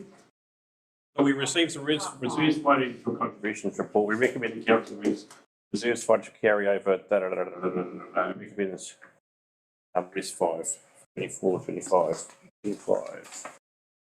Chair, That's the recommendation 5 recommends to council reserve financial contributions projects to be undertaken in 22-23 financial year, and the projects proposed for the following year as set out in the table, excluding the amended table or excluding Goodman Park parking. Yeah.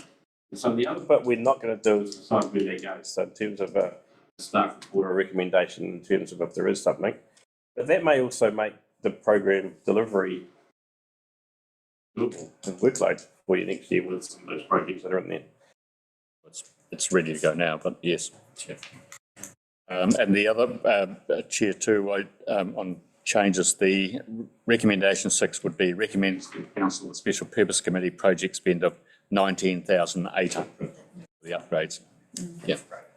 So moved by Councillor Oakley, seconded by Board Member Tomset. All those in favour, aye. Those against, carried. Thank you.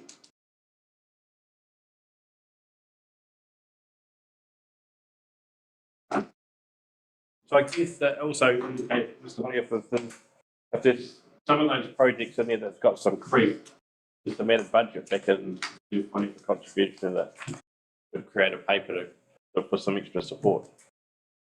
I mean, I don't know how it works. Keep that under consideration, Chair. We bring a report back. That's can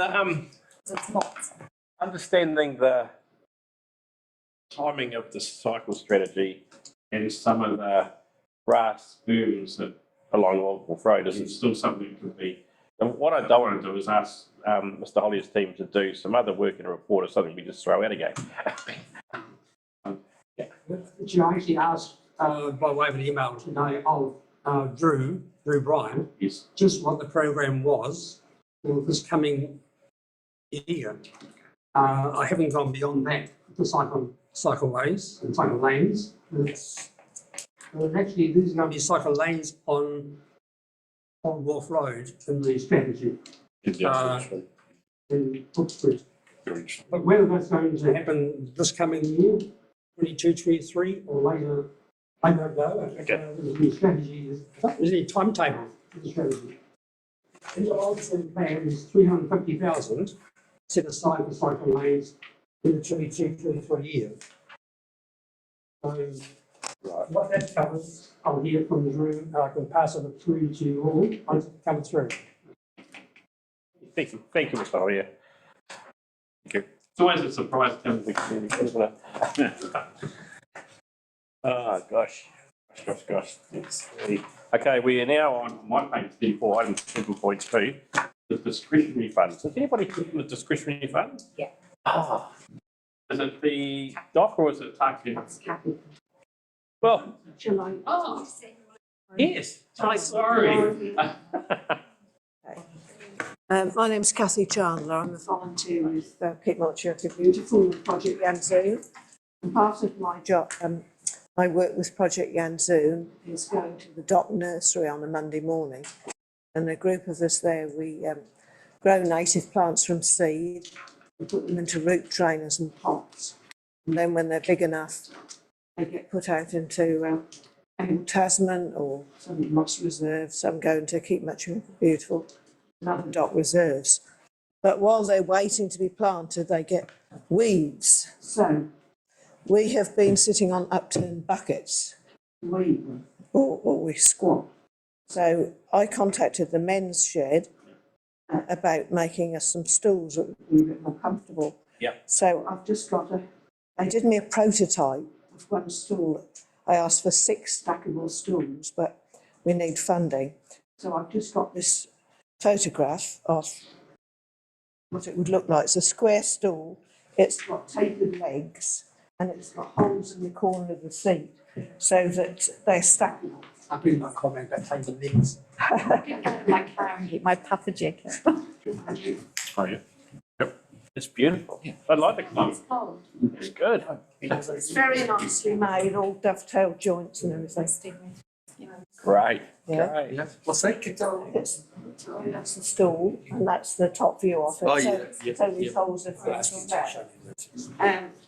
So they said the cost of making one was $50. So if we had 6, that would be 300. Any questions? Why don't you ask for 10 seats, given you have that, may have up to 15 people there? Well, some people are working inside. It's usually about 6 that are working in the outside area. We're doing different jobs, so that would be enough for us. Yeah. Yeah. Happy to move. Second? I'll give them together. Horrible.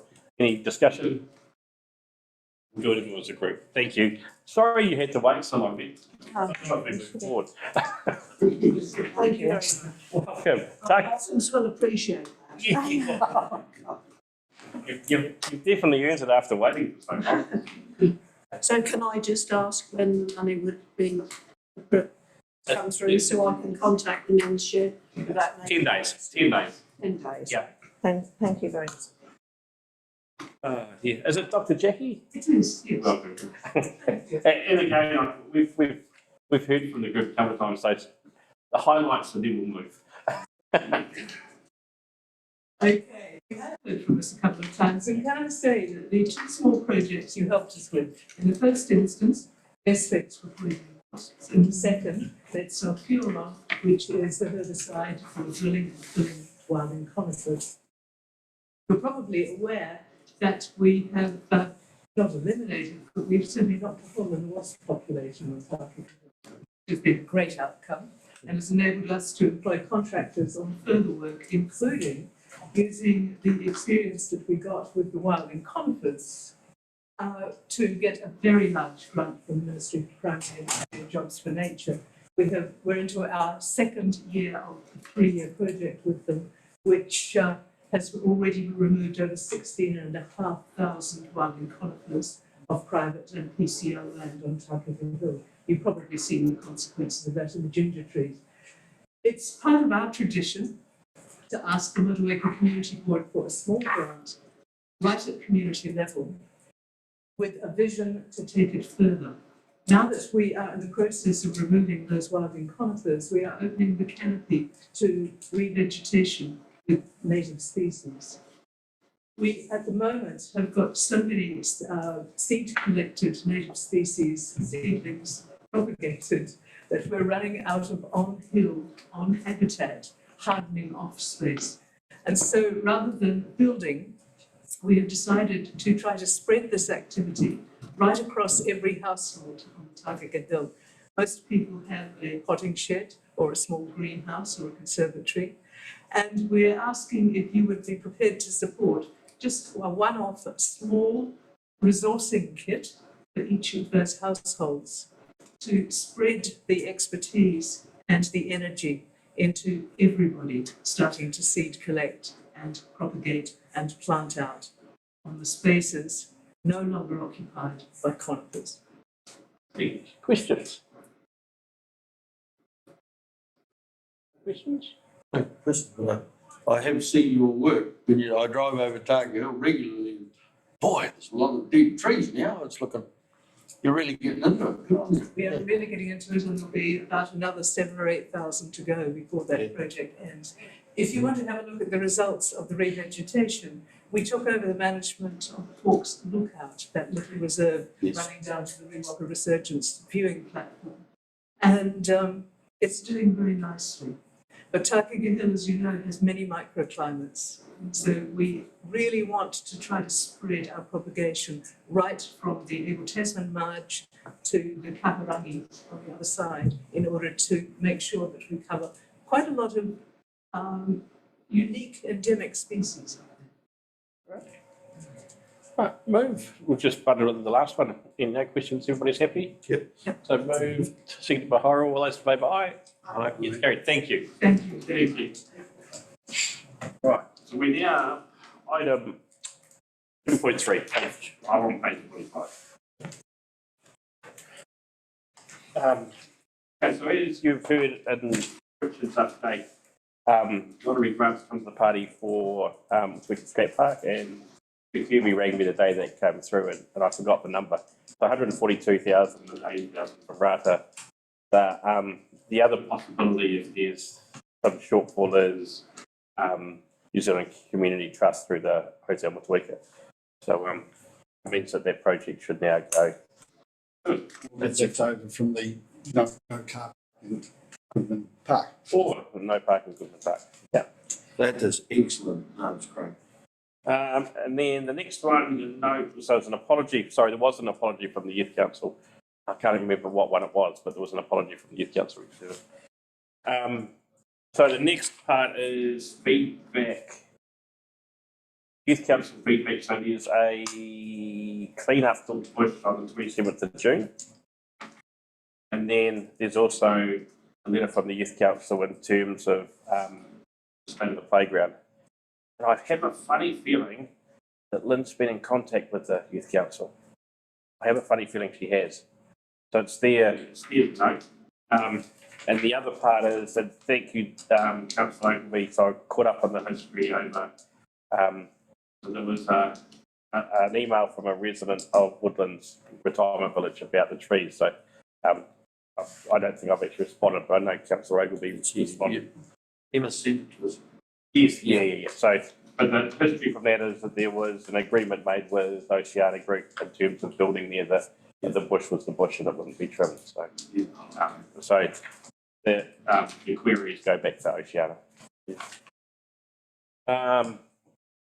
So the special project, which is the next one. The reason I didn't publish it is you'll see the first one was the beautification, and I know I'm sorry to talk about it, but the estimate from staff was 56,000, and then if you go to the Queen Victoria Street footpath, the estimate was $66,000.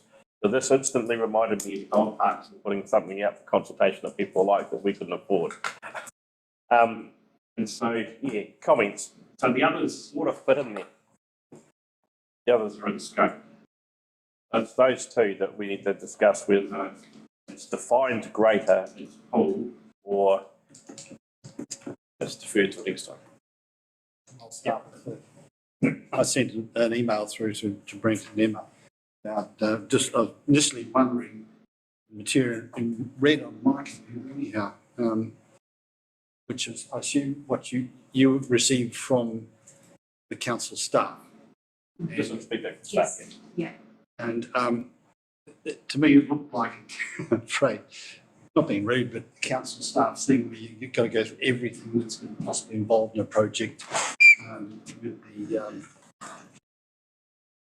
paying for instance, allowance for historian input.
There was already consultation with them about Thorpe Bush signs. That's all was all sorted out nicely without payments or anything. But I think that, for instance, that $10,000 that for a start, anyhow, is stuff that for a small local community project is not needed. And then, well, we've already got the photos, so image capture and branding, $5,000. It's nowhere near that is necessary. Talking with Grant Knowles from Bombay Community Board, because they've got plaques, historical plaques through their town, and we were talking about $500 or $1,000 for each one, and that's seen for the sort of job they're doing. The cost was for the much larger, I assume, much larger push information signs. The cost, again, this is very, very large compared with what a local community can do using local people to pitch in. I saw that, in fact, as also relevant to this is that this is a project that Aotearoa Motueka have wanted to do for at least a year, 2 years possibly. I've sat on their committee meetings, and they've made aware by me that this was a thing that had come up in the previous year for special projects, and now was in this year as a ready to go type thing. Next year's special project. So they would like to be involved, and the Historic Association also would like to have been involved in the planning for this. And so the whole cost of it to me is totally overblown. It could be done for probably 10 to 12,000 for 8 things. That was what I felt quite strongly about. This would be a great project, but 56,000 to me is absurd. Sorry. Any other comments? I guess the preamble to this is the paper that you helped write is that we plucked the project without a lead, without a basis, without a scope, put a number on. So I'm relaxed if we want to put $10,000 towards Aotearoa Motueka leading a historical farm project in High Street, because it's defined, it's tangible. If they're already expecting that it's going to be there and they're happy to lead that, because whatever we estimate it is, who's going to drive it? So there's an estimate of council going to drive it, but it's a project of maybe, and I guess that's the whole dog park stuff that we come back around in a circle. Great idea, yes. Then when we come to do it, who's going to pay? Who's going to lead it? Who's going to get it done? Thoughts? Well, my thought basically would be to do it gradually, even say 2 pitches a year for a period of 3 or 4 years. Just see how it works, what sort of response it gets from the community. And the ones in Golden Bay or Takaka are attractive and appeal, and the ones in Richmond are very good. And who would have led those projects? Would have been mainstream out of the business. I don't know. I think in Richmond it was probably Richmond Unlimited. But in Golden Bay, probably Golden Bay Community Board. But look, I don't know. That's the bit of the puzzle that's missing. Golden Bay was Heritage Golden Bay. Heritage Golden Bay. Barry Cashman. Is there an opportunity if board member Armstrong kicks in with Aotearoa Motueka, if they're happy to lead this, and the projects around historical interpretation boards in High Street supporting Aotearoa Motueka, $10,000 for the first stage? Is it strict budget, it's clear outcome? If they don't do it, then they Well, I've got a meeting coming up this weekend, I think it is, with the Historical Society. And they would lead it if they had the funding of, say, $10,000. Yep, so we can wait. So tonight here, we hold the consultation. Yeah. Councillor Walker. So when we had some input into this last meeting, yes, and I were of like mind about doing something with the rubbish bins and beautifying that street. It wasn't just about putting historical photos or signage up. To me, there was a bigger project than that. And I received this text from a resident about the shabby gateway to the Abel Tasman, and that's how our community is being viewed by said people coming through, because we do look tired. And their simple suggestion was those tree boxes could be repurposed, the ones that are on big angles that people are backing into by the European bakery. They could be repurposed and put in front of the museum, and that would be nice with some seating around it. And they wouldn't be on a slope. The water would then not run off them. Maybe Resins may be wanting to come on board and help paint that area. So this person is basically suggesting, like we suggested, that the main street needs to be brightened up and Who's going to do that? have a new look. So it's all very good to say, I'm getting there, it's all very good to say our town has had this proposal, and Councillor will be saying about the Historical Trust. But that's just one aspect on our street. And that doesn't necessarily brighten up and bring colour. It brings history, which for some people is colour. But when we put this proposal through, I thought, and Barry, you can, Councillor Dowley, you can have your say whenever you want, but I thought it was more than just putting up a couple of historical pictures. I thought it was like we could utilise our rubbish bins, for example, or doing other things. You drive into Takaka and you look at what that presents like. A million times brighter and more lively than what our tired town's looking like. And I'm not so sure I wanted to spend 10K giving it to somebody or ourselves to put just a couple of historical plaques up. So in the past, in the earlier days, it was Street Standards Motueka Arts Council that did the street look. But when's the High Street upgrade? Because that's sitting in an LTP one, isn't it? But it's another year, isn't it? At least, I think. That's the sort of money in terms of making the impact difference. You had the sweeper creeper thing go along, that's your limit, I think, for now. So in terms of how far could $10,000 go in a not-for-profit hand that can go a lot further than in a council hand? Agreed. But did we want 10K on 2 historical sites? That's why it's here, because what are we asking? What are we going out for consultation? So if it's just beautification of High Street, what is that? Who's leading it? Who's asking for it? How much money is it? Because that's the whole, only 2 meetings ago, that was the whole discussion, is that we just can't put a greenlit project in front of this table, get the consultation and go, and we can't afford it. We've just set expectations high. So that's why this hasn't gone to print. Yeah, I hear what you're saying, but I didn't believe that's what we were signing to go to print. Okay, so what do you think in terms of that? So what do you think that should read as? I'd like others to have some contribution, because otherwise it feels like it's all my airtime. Can we do both?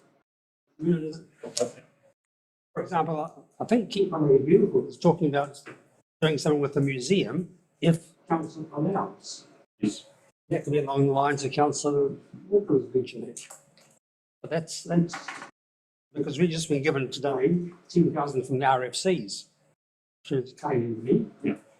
And some of that is going to go into, if possible, improving and lifting the museum. Yeah. I'm easy. I'm just, what are we putting in the paper? Yes. Just on that one, yes, definitely KMB meeting, last meeting KMB, the list of things from the RC, $5,000 for museum improvement of the, talk specifically about 2 reasoned-sized trees at the 2 ends of the part that goes out into the road, whatever it's called. Yeah. At least. It's permanent rather than different boxes that have to be watered. In terms of the rubbish bins or general beautification, my memory tells me that last financial year the plaques were a possibility but didn't make it on the voting list. It was the year before that. Originally it came from a meeting, somebody had a meeting with Mayor Tim, and there was a proposal to do a walkway thing. And it came through from Mr. Shearer, that should be obeyed, but it fell through. And then, No, it wasn't that one. That was the walk around one with seats. No. no, yeah. Oh, anyhow, my clear impression was that this item on the special project, this was for plaques, historical plaques. And the rubbish bin thing came up at the last meeting.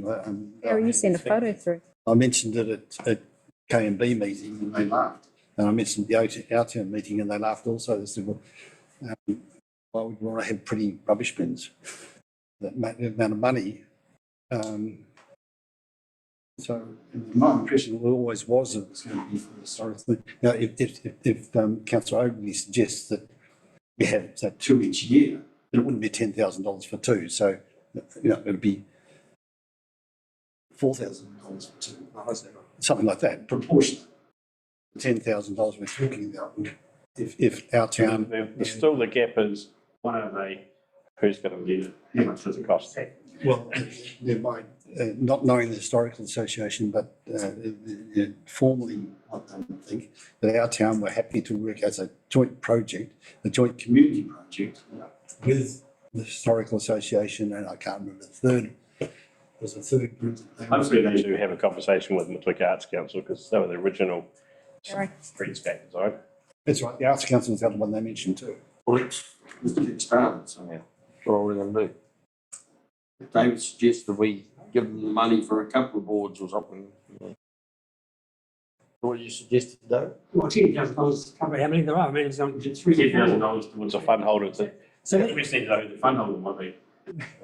So this is the design that, or a photograph of what Councillor Dowler had come across. Oh, yes. Yeah. That's what we're talking about, the rubbish bins. So you're going to have a bin, our community has to be serviced with rubbish bins, so we could be using them as part of our, beautification project. Actually, it does look good. I've seen it elsewhere. It does look good. I'll give It's not blocking your vision by having boards up. It's not taking away your footpath traffic. It's, well, for me, it ticks quite a few boxes. Can you see that through the me? Sure. Where'd you see that? I'm just waiting for some, Emma's waiting for some words. Yeah, that's well. See the rectangle. Are we going $10,000 towards enhancing High Street Motueka to grant $10,000 for enhancement of High Street Motueka to let me know whether it's Motueka Historical or our town Motueka. Yeah. And then this discussion can be had around what it looks like, what it is. Just a historical plaques or signs to enhance Motueka. Next, we put out $10,000. Yeah. I'll run with that. I do know that would be happy to lead that. And they've got the capability to do it. They do so many other things. Flags, all those sort of things there. They know the processes, the design and the manufacturing processes for all these things. They got all the contacts. Please run it by me. Where would these end up? Where would they be positioned? You're saying questions as where the rubbish bins would be put to. If they're going to be in front of, say, Whitwell's, then you'd have information about what has been in Whitwell's with going to Sawn. Sure, but are they going to be attached to the buildings or plaques? My impression would be that they would be that far away from the building, just against. Oh, freestanding. Freestanding. Yeah. Remember, Johnny's trying to hear you guys. Use a big voice. Right. Being involved several years ago about obstructions on footpath for people with limited vision, walking along with their walking sticks and stuff. You've got to be very careful where you place a permanent structure. Your sandwich boards and that will fall over if someone walks into them, if they don't detect it with their cane. But if you had a solid structure there, it could be a bit ouchy against a shop, because if you have a look at Nelson City, they've actually gone the opposite way that TDC is. They've made all the sandwich boards go against the shop front, where TDC has them out, used to have them out further. so that it gave people the free rein along the shop so that they could actually determine whether doorways and that work. So it just not being negative about it, but I'm just a bit concerned that I think they would have to be probably attached to the side of the building or something like that, not a standalone situation. That there and dare I say it, we're just doing the earthquake, or just completed the earthquake strategy of the buildings on High Street apparently in the last couple of weeks. So people are going to get told where their buildings stand and will they have to do things and stuff like that. So I don't know whether it would be better off to actually put them in the footpath so people walk over them. The running room for the kids. I guess what I'm looking for is, I know you're saying you want a guide. We would never be able to mention a group. We could put it in special projects, $10,000 to do that, but not, we would never put via Keep Motueka Beautiful via our town Motueka, because you can see that there'd be hang on, we could do that better. Why have you given to them? And so then if you got the funding approved, you'd then go and talk to the organisations and see what we come up with. This concept. Understanding that we did it last year for this social seating, we didn't say it, we mentioned do them. Mentioned did them. But we had somebody to lead it. Yeah. Yeah. And go clear project, clear budget, and still took a long time because of all the different COVID bits of go. So has it been a priority that's come from the community that we want that? So I get the tidying up of High Street, get the overall beautification, but that's more than just historical plaques. That's quite a place and we want it to look better. The amount of money to do that's significant, isn't it? So what do we want to put there? Do we want to put enhance the beautification of High Street between, even between you and County, it's pretty bad, isn't it? Between Whakarewa Street and Fast Streets. Yes. With a historical theme, or just enhance the beautification of and take it from there? we had historical plaques, they could be on new rubbish bins, as that picture shows, or they could be against the walls. So I'm just playing the devil's advocate because the project's evolving is, so will that answer the trees that are in the wrong place and the state of the footpath and the untidiness of the street was historical plants or rubbish bins? They get the outcome you're looking for. You did right. Just another comment. You mentioned the boxes outside the European bakery and stuff. I think they're actually owned by NZTA. The council as part of their street compromise for when the trees were dropped. All right. Pause for that one. Let's come back to that one. We're going to have that. I need some words. We can put the ad in. If we go down to Queen Victoria Street footpath, is there an opportunity to request the consideration from RFC's funds? It's for your cycle way. It's an active, it's road reserve, isn't it? So it's council property. Yes. It's an active walkway, cycleway. Yes. Fits in RFCs. And we just say $400,000. You did get did I send you the email? Been trying to find it. Yeah. So that's 2 years we can do.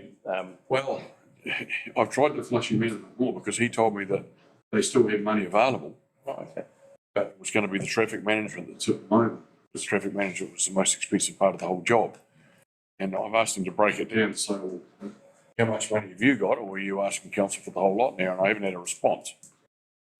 So that's the other part, that it's the outside community projects normal amount, or I don't know, see how popular it is, and if it's $66,000, that's one big bulk of the community project money.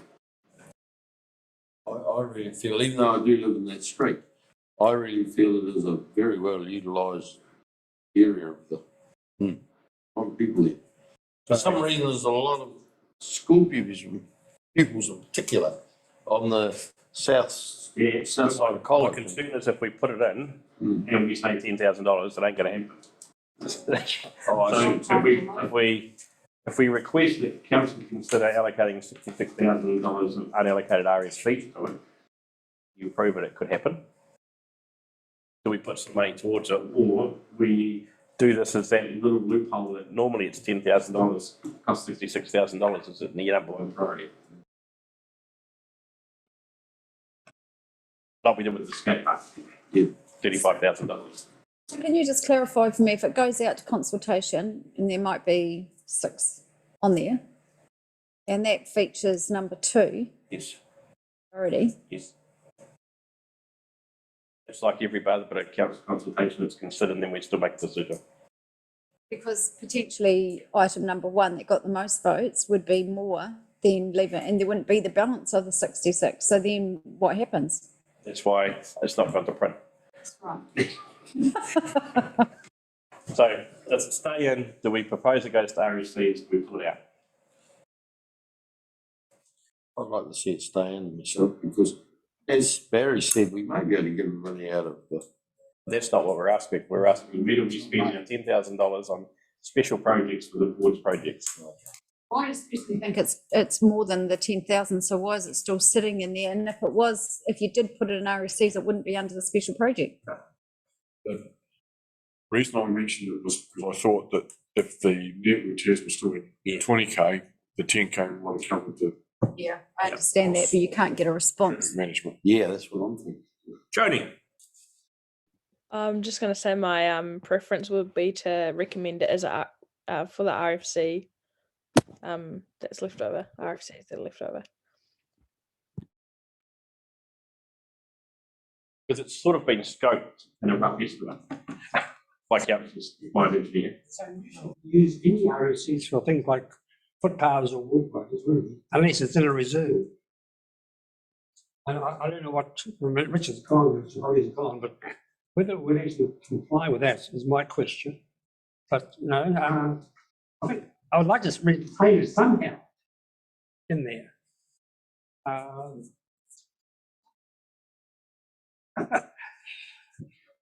I guess what I need to $65,000 is. we need to draw this under line, because what I'm drawing us back is the previous conversation we've said we want to be clear and not set expectations of projects we can't deliver in terms of budgets. So I need some words for the top one, and that can just be beautification of High Street Motueka up to $10,000, full stop. Okay? Or enhancement of High Street. Yeah. You want historical walk. Even of a historical walk, High Street Motueka up to $10,000. Got 2 yeps from both of those. My preference is beautification of High Street Motueka, $10,000. I'll pass that. Okay. Phew. And then this Queen Victoria Street footpath, I guess if we put a little text, I don't want that estimated. I think what Barry's doing is probably, we need a bit more negotiation there. Towards the design, helpful, towards the. Yeah, that's not there. Yeah. You see, if Queen Victoria Street is on the cycle lanes, there may be some way in which Reading can fund part of that $10,000. Again, I'd be quite generous on $10,000 towards footpaths and Motueka. Towards $10,000 towards Queen Victoria Street footpath. There you go. And it's from streets. Green Lane. Whakarewa Street. Is that what you're talking? Or are you talking right through to Whakarewa? I thought it was College, the Whakarewa Street. No, it's same. Oh, It's same. That's right. It's on the other side. Yeah, it is College to It's King Edward to Green Lane, isn't it? King Edward to Green Lane, I think is what we're talking. Yes. Yeah. Gosh. You there, Emma? Yeah. Okay. Yeah, and then all the others I think are okay. Just the last, Been doing Sorry? Green down Green Lane. just the last one. Was that 14,500? It's a big mode street. The other grounds. Fencing, decks reserve, saltwater baths. How about just the playground toddler fencing, a secure toddler fenced playground? And what's like one of them local, or do you want them, Johnny? Do you want them to just? Do you want public feedback on whether that's deck reserve or saltwater? It can be either. That was just more, I only suggested those two as the likelihood, like because there was already allocated funding for the beach reserve, but actually people really wanted that Dix reserve, so So if we just leave that playground feature, and and we can just see where it comes, and if it is the lowest, then whatever. But if it's highest, then the preference is Dix reserve from the community, obviously not the staff from that comment, but yeah. yep, so we're good. Is that, we've got enough? Dingoes. Goodman Park, we've done. Solved. Is there an update on the old library? Has it been in front of you? No. Still waiting. Yeah, sorry, Dave. Yeah. Right back to the special projects thing. Yes. Advertising for it. And they should be doing a Survey Monkey. Yes. Past which of was 3. And then previous ones before that, you had to put everyone in or you weren't. Yeah. Which is get the rank of one in between. Surely there can be just rank the ones you want to rank. More than 3, you're going to do a whole lot. If you don't do them all, that'll give a dummy score for the ones that get a 10, and if they only do 3, none will get a score. So they're an outweigh. So I think you either need to do rank them 1 to 8 or whatever they are, or the top 3. Otherwise, it's how it scores. I'm sure it's how it works on the system. If it will be a reverse tally total of numbers. Yeah, so if you go 1 to 10, I guess 10's 1 and 1's 10. The highest score is the number 1. So if you people only do 1 to 3, all the other ones don't get any scores against them. But I think my close maths is they actually just got enough money to do them all. It's my close maths. Wasn't with the 250s.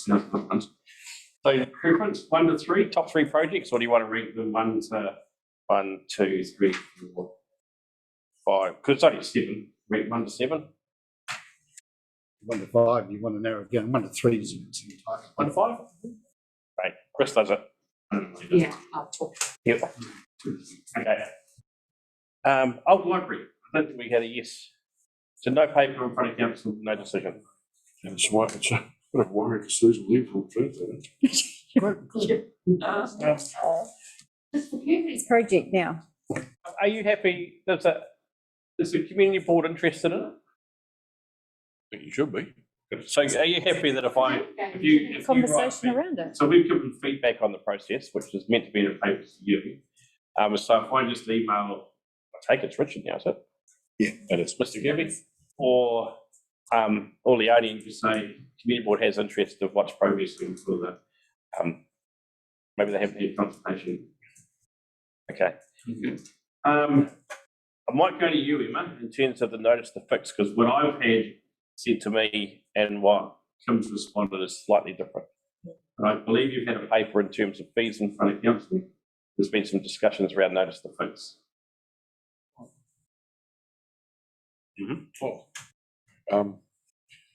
was on the annual plan next year. Just trying to recall my memory on it now. When there was a notice to fix on not all of them, just on one particular subject. Fix what? Sorry. If council issues a notice to fix, there's a fee.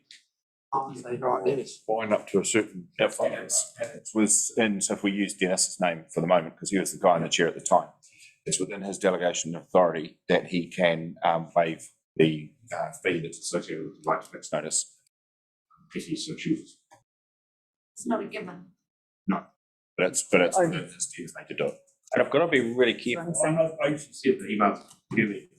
So the note I got was that no action would be taken for any outstanding notices to fix.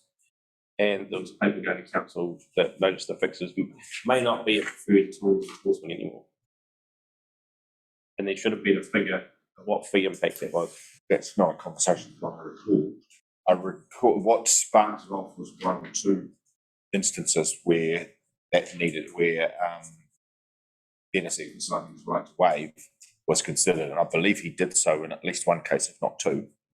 But that was at ELT. That was an ELT conversation. It wasn't a council conversation. it was part of a paper which went before council, I think, on fees and charges. Yes. And so there wasn't if I recall correctly, but I can go and clarify. So Mr. Kirby's got the email I sent from Dennis, and because I was waiting, that's why I sent it through to Richard and Emma saying it's just been to council yet, so I wasn't stepping. So if we follow that up. Kim Drummond. Queen Drummond's, yeah. Yeah. I think the council meeting to which we referred was around fees and charges, because that's when we had the conversation. But look, we can also take the action and get clarification. And that's being finalised on Thursday. Okay. There's obviously some background and affects a couple of residents in Motueka that have been issued as things. We've since done the work and now going about still pursuing, so the only guarantee that there wouldn't be collection until this has been in front of council. Because there was a conversation about if the notice to fix is issued and the remediation is carried out pretty rapidly, then that's a situation where you clearly waive it. If it was someone who'd been a bit recalcitrant about their obligations and had to go backwards and forwards and ultimately had to. It's been an ongoing debate. If eventually whatever tools have got the work done, then we just let this other stuff go. Yeah. Yeah. Just acknowledge the letter, the apology for the work done in parts of Parker Street, the residents not going. There's improvements to the operations committee. Councillor Ogilvie. It's just there, Mr. Chair. Yeah. I highlighted the. Which one water going to taste like chlorine? Soon. Water going to taste like chlorine. What, today? Sorry about that, Brent. But I've highlighted the Wakatu Corporation subdivision deferment because that's quite significant. And we're still waiting for money from the IAF fund to be confirmed for stormwater. But that's why the half my report is half of that. And it's straightforward. I want to say the 7th of July, I could be wrong, just picking up on Martin's Front Road, is a spatial review consultation at Kaitiuteri Reserve. Council's been invited to that. Yeah, will it go? Who sits on the Mayor's on the board. I've been invited. I don't know what capacity I've been invited, so I'll check what I've been invited in, so there might be an opportunity for me to come. I think there was that afterwards. No point inviting me. Oh dear. Any Nelson Tasman future development strategy? I see there's a lot of conversations around growth projections. The data behind that. Yes.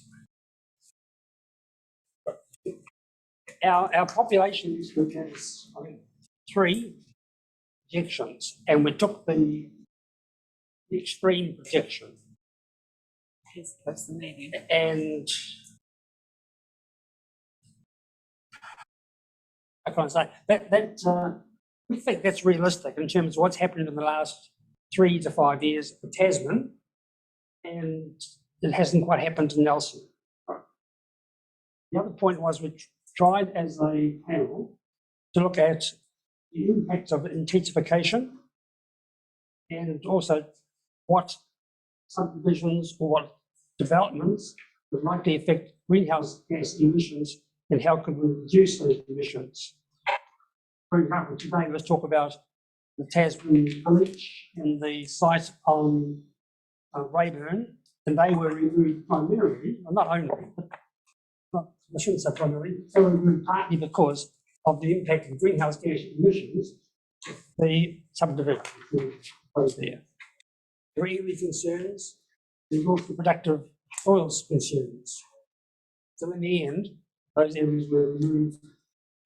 What has been added is the area between the service centre and the new well. Currently it's zoned commercial, and the option is that we rezoned mixed development, which means commercial and residential. Now that removes about 100 car parks. That was raised with Drew Bryant, and he felt with the car parking strategy of about 2 or 3 years ago, that 100 car parks could be met relatively easily. It's interesting though, isn't it? Because there's a real conflict of interest in the landowner rezoning their land.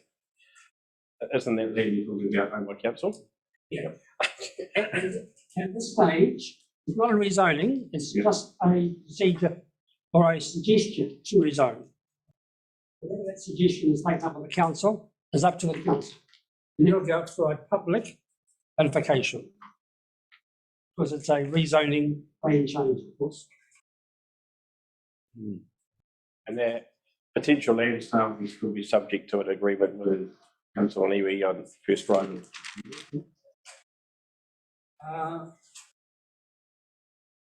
I don't know the first right of refusal, that'll be notified. Yes. Any other questions? Councillor Walker, talk to me about the map. Can't talk to you about the map. It says Councillor Walker wants to talk about the map. Let's talk about the map. So walking and cycling strategy. I think Councillor Oaken would set you up actually. Yes. Yeah. No coffee for you tomorrow, mate. So Barry's already spoken quite a bit about the walking and cycling strategy. I think the most important part that I gleaned from when it went to full council was that each site would be reviewed as a site. So we got up in arms about, for example, Motueka High School, because they were going to take out quite an extensive lot of parking. And when we reviewed that as a hearings panel, you know, Motueka High School has a lot of rural kids that don't necessarily catch a bus because of their timetable. So we made it quite clear at the full council meeting that there needed to be some give and take on, it wasn't a done deal, that if you could present something and it presented that actually that wouldn't be in the best interest. The idea as a strategy is to get as many people out of cars and out there on bikes, and particularly targeting students. But we're mindful in a rural setting that doesn't always work the same. A lot of our submissions that came through, which is not talking to the map, but was from our rural communities who didn't really, probably the wording in the original paper that went out didn't read for them to probably understand as well. Because when I sat on the hearings, rural people were saying, well, how do we get connected in our local rural community? But this is actually an urban design. So Motueka fits in it, but Golden Bay, for example, didn't fit in anywhere as well. Neither does the Tasman area when you have people talking about how that looks. So it's not the link from Tasman to Motueka, it's once you're in Motueka. And so there was some discussion around the flexibility so that when it came time and then someone could go, well, actually, have you thought about X, Y, and Z, like Greenwood Farm, Greenwood Medical, we couldn't take a parking and cycle way down there because that's a medical centre with limited car parks as it is and grossly busy. And whilst we don't have doctors at the doctors, we're relying on that centre. So does that make sense? It's the same with the conversation around Greenwood Kindergarten, isn't it? Absolutely. Yep. But you know, then you start jeopardising the network and you start jeopardising the outcome. Mm. So it'll be interesting where it falls. After we talk about, you know, parking, you know, and parks out here, people just eventually walk, maybe. Yeah. My comment was the parking around my place here. I know two people that were that come and work at the supermarket. Mm. Yeah, that's where they park their car all day because there's no time on their car park. It's not part of the New World car park. And that's even Trevor Norris's wife drives from Thorpe Street down there and parks in that car park. And I think that's going to become more common with the urban house prices versus rural. People don't commute to work, although people's probably negating that. But exactly. So I was not really happy about that. And I keep quoting the car parking strategy about the new one, because as far as I'm concerned, as soon as the cycling and walking strategy is put in place, there'll have to be a new car parking strategy, because we're not going to lose 100. We're probably going to lose closer to 300 car parks. Yeah. When you see the parking in Tudor, parking down Greenwood Street, parking down Parr Street, yes. And the transportation manager made the comment that, oh, well, there is some parking at Sports Park, and I said, only on a Saturday, mate, when the chain's taken down. And they get through the mud with the four-wheel drive. Yeah. So okay. Right, other items. So what are you gonna do about 12? What are you gonna actually do about that, number 12? It's just Yeah, it's information, but are we gonna tell them something about it? Put it this way, you gotta tell them we can't do without the car park, sorry. It's the board's feeling. Yeah. They're all of the board's feeling. Well, I know, it's my opinion. It's been approved by council. What? Yeah, approved by council. What, approve this change, zone change? Which one are you talking about? Equipment place or the? Place. Strategic development strategy coming up. Yeah. I think it should. It's now right, it's now zone commercial, so it can happen as commercial development. Yeah, and it can be sold off by council. So I'm not quite sure what you want. Leave it as a car park. It's the zoning we're talking about. Oh, zoning, I know, but do we need the zoning change? Because, geez, we need the car park. Once you change the zone, it will encourage council to possibly sell it off. Well, it's commercial already. It's already commercial. No one knew about it. Yeah. It's already commercial. It just had slipped under the radar. So one of the proposed changes, getting mixed zones that could be used for residential and commercial. At the moment, Yeah, I know that, it's that's gonna what be- she's here. Yeah. But what is the reason for that? If it's always gonna be a car park. Well, it might not be. So the zoning doesn't dictate what it's going to be. This is just a zoning change. Well, it's a good excuse for council to sell off. See. That's the way I see it. The FD was different about it all. The FD was basically was where do we get more houses in Motueka? Because we can't. We've got constraints of sea level rise, the river may be, and we've got the productive lands. So an answer, a question was, where do we go? Up is the only answer. We can't go out. Going up is the only answer. Or a fair amount of infield, or what I call brownfield development. This amounts to brownfield development. Won't be anything. According to your report, they put everything on hold, haven't they? Oh, no, now you change the subject. Yeah, but I mean, to put it, yeah, I know that's on hold for another reason, but I mean, at the end of the day, the town's running out of sections. We've got to get some sections. That's exactly what. That's exactly why we've. So if it was mixed zone, that's an option. Hey? So if this was mixed zone, that becomes an option. It's still valuable as commercial land. I know a couple of people that want to buy that, but. Oh, they do. It doesn't make much difference. Yeah. If they go Private shortage we've got, we're leaving so much parking area through different strategies, cycling and everything else. What I would hate to think is somebody decides, oh, let's sell that off and get some money in. Richard, what the point that Yeah. Brent and I agree on is basically this is already commercial, and it could be developed just like that, and the parking will be lost without that, just like that. So it could be developed and solve a residential issue. What we're doing now is changing it from commercial to commercial and or residential to allow houses to be built there, as well as commercial. It's opening the options. Well, put it all the way you like. But at the moment, the town is facing two major problems. One is parking. Major, absolute The other disaster. one is residential. The other one is more housing. More housing. This is going to supply more. So, This one, because Right, moving on. Information. yeah, Walking the makeup of the town is that people have to travel vast distances to get here because of our high predominance of lifestyle blocks. So therefore, we must maintain a good car park volume to maintain the business of the town.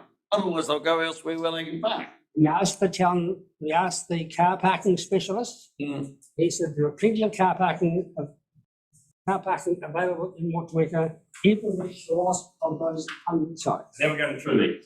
Okay, so are the board items? Oh, yeah. Okay, are we up to that yet? We are, yes. Go. Okay, so I've been asked about what happened to the old seating from this site. And the old seating, so we had some, seats around here that people were utilising, and we've been asked by our community, and not just me, if we could either replace the seating with the old seating or some new seating around out the front here. And is that, I don't know, but is that part of stage 2 of the landscaping scope work? We haven't had that budget yet. But that's my next thing, is what happened to June's budget for this build? Because I'm mindful that poor Mr. Manners is still here tonight, because we've still got a few little technical things that he's sending out. Would be nice to know if there's wriggle room in the budget to help him. Let's put that as an outcome in terms of the update of the final library budget. But the seats, if there isn't, if it's moving more quickly, it could get into the special projects.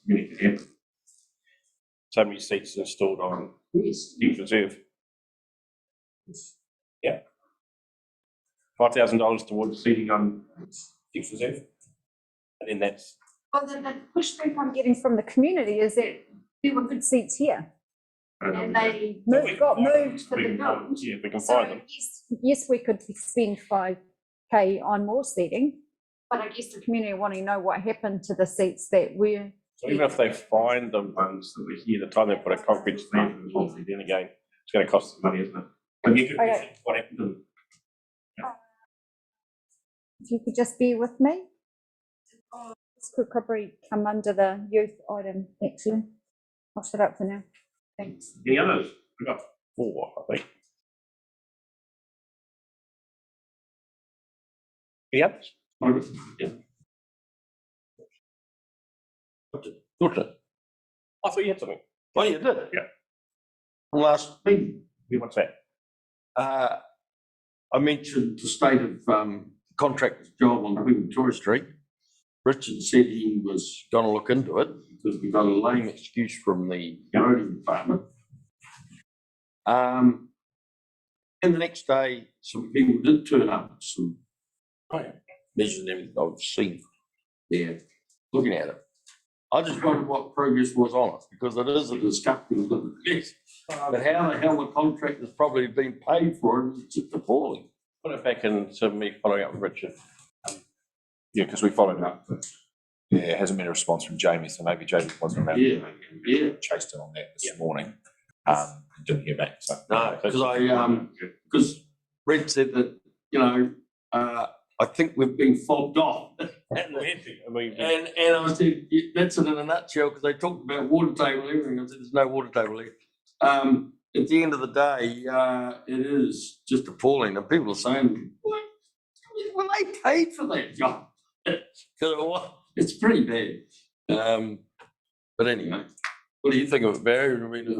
Yeah, I wasn't very happy about it, and there's also another area I want to go out and have a look at. Yeah, which is Motueka West Bank Road. It's a very busy road, that one. Yeah. It's got busier. Anything else? I just asked the item for seating around Dixon. You're going to add that in this number. Yeah, whatever. Okay, good idea. You have some. Yeah. Was there any feedback on the survey that, so our town, Motueka, put a petition through about the roundabout and heavy traffic movements. And We had the Regional Land Transport Committee meeting this morning, and it was brought up by Ms. Smith, the area director, and she has asked for a survey to be done, and NZTA or Waka Kotahi staff have a talk to the contractors. I mentioned that the reason they weren't using the roundabout was one, it's easier to turn right at Park Street now than it was before, because the pedestrian refuge's been removed, and they was down there and go down the road. She indicated the council should probably put in some areas on the street where it would deter the trucks from going down that way. And I also said that the other reason was that the surface of the roundabout, where the trailer wheels tend to skid over, have damaged some tyres, and I got the response that that surface is being looked at, as well as pedestrian crossings at that roundabout. Below me days, we got back today, and here was the stand tip utes with the road thing on each side, and all these guys walking around in high-vis vests, and they had a drone out apparently the other day, flying around the clock tower, taking pictures of the traffic movements happening at the intersection. And so they, by the time the next RLTC, if it's still in this thing, we should get a report back from her on what the outcome is within talking to the contractors, etc., etc. So then do we go as a board back to our towns? Yeah. To show that they've tabled? It was made through, so Richard took it away. So that was this morning. I think Richard Kirby was online looking. He wasn't actually in the meeting as such when that was discussed, but he shouldn't take that on board. He was, yeah, that was sitting there. That's what Emma Spate said about that. So now if I speak to the next item, which is your youth council items. So that letter that was tabled about the concern to the damage and the graffiti, who would normally do the service request and have that looked at? I just assumed that it's also gone to Lynn. Like just shouldn't assume these things, Mr. Chairman. I can probably ask the author. Only got to go home and not. No, she doesn't say I just don't want to think that they've raised it and then they don't have their When that comes to me, then I'll follow up. Yeah. knowledge.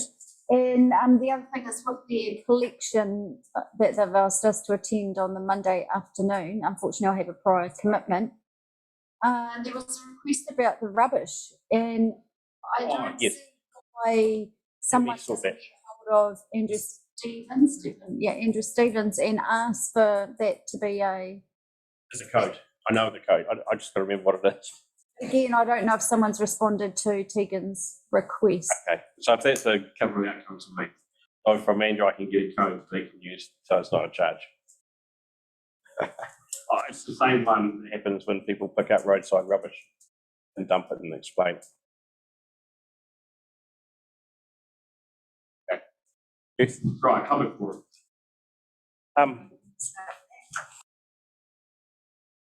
The pictures. You would have seen my email about a week ago. But to be fair, as I read this today, I'm going, if the 3rd of the 11th, 2021 is that photo, how the hell did we get that newspaper article? So I have some absolute sympathy of the circus. But I'm not sure what the outcome is. McGema are responding to them now as we speak. I signed off on my part of it yesterday, so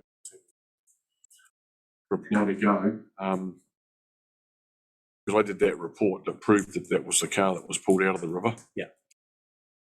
CEO, it was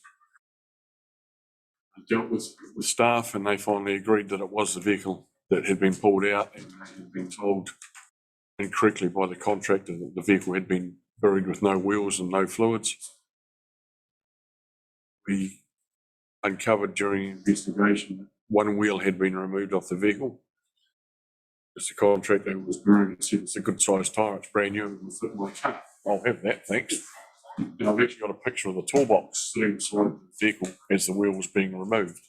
Without the person in it. So one wheel was taken off. All the fluids are still in the car. So Richard Kirby has then, I couldn't remember who, I talked to so many people at Richmond about the vehicles, and someone said that they didn't think it was the same vehicle. And I can't remember who it was. Anyway, Richard Kirby stumped up and said that he was the one that told me that he didn't think it was the same vehicle that came out. Now he said, well, I was wrong. You were right. It was the vehicle that was pulled out. And it's just gone on from there. And Richard put he put an article in the paper, I think from memory. Did he send it to the community board in the finish? We got the report which we this board released. They just won't let it go. The bars, the bars for the email between Janine and I on the week of December, which I have no issue with because I've obviously got the email. I don't think there's anything in there. There's nothing in there about who was. And I've actually said to the early pages of Nick, I'll tell you what I wrote, and something about the group is on a rampage on Facebook. So I answered the questions and she's answered. There's no, I've sort of said, I'm not sure what you're looking for, but things I've read, there's nothing in there that's going to make me say, well, I can't release Janine's email. The biggest issue that came to light tonight in the public forum was Brent Stevens standing there and saying that had a compliance officer on the site going crooked about all the vehicles that were parked there, and then he gets a letter to say that he had tyres around the vehicles there, rah, and he got basically not an abatement notice, but a threat. But then he asked the council's compliance officer what did he want to happen to the cars that the council owned that Brett had salvaged on council's behalf. He was going to put them out on the side of a Poro road and leave them there, 13 or 14. Anyway, it turned to custard. So Brett's biggest bitch now is the fact that he was getting these letters from compliance staff about tyres and wheels and everything on cars on this property, and here we are burying cars on the riverbed with wheels and tyres still attached. 2 vehicles buried with wheels and tyres and fluids. We haven't found the other one yet, it hadn't popped out. But when it pops out, I'll go through the same thing and prove it was a car that was buried off the photos I've got. If I have to. So that's his grief, and he is in the group with Nick and Ray, and that's why I don't think they're letting it go. Because one rule for one rule for another. So I actually rang Nick after I ignored him on the last time, not before, because I said, just ringing you because I might not be at the next community meeting. I said, the reason is because I don't want to be there. The reason I just might not make it. Is there anything you want to ask me? And so it sort of mentioned about this timeline. And I went, oh, so I can't see anything that I've read that actually there's been some misrepresentations or some errors, but I can't see anything from when we released that community board, the report that Richard wrote from the community board, outside yes, apart from the double standard in terms of, because he also said, because they were hunting, they thought it was something, they thought it was Dennis or a compliance person, but he said, because it's a redacted email, yeah, it's neither of them. And so the redaction's not that helpful. I think it's created more, they're hiding something of this other stuff that's potentially not there. I got that. That is right. I got an email from Ray Hillier the other day, dated the 11th of June or something, and he's going on about the lies that were told, and I should be speaking to Nick, because Nick supposedly, which you guys told me, apologised in the public forum. I don't accept his apology. I've been very, very close to taking legal action against him for defamation, because he called me a councillor, a justice of the peace. Called me that too. Oh, no, Richard. And I don't put up with that crap. So I've actually replied to Ray Hillier. I have just finished writing it this morning about 6 o'clock. I haven't sent it to him yet, but I've told him that I will not communicate with Nick by any form of written material. Again, I'll speak to him verbally. That's as far as it goes. And that will be it. And I sort of I had a phone call that sort of accused me of possibly relitigating compliance against Nick. Apparently one of our compliance officers must have visited him last week and had a speech. And apparently when he arrived at Brent Stevens, which half an hour later, he was still shaking. If I was right, so must have laid something on, and he's wound up like a clock about it. He was. That's as far as I went. All I was told that a compliance officer wound Nick up again, and he was still shaking. So I don't know what it's about. Yeah, so there's things going on, but it was. The question was asked: did you tell the compliance officer to wind him up? I said, no. It nicked anybody. There's a couple of things today.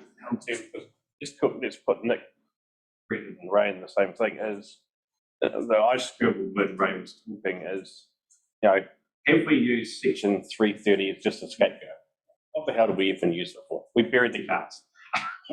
But I am worried about is, did they have the land owners permission or not? So I've heard two different stories.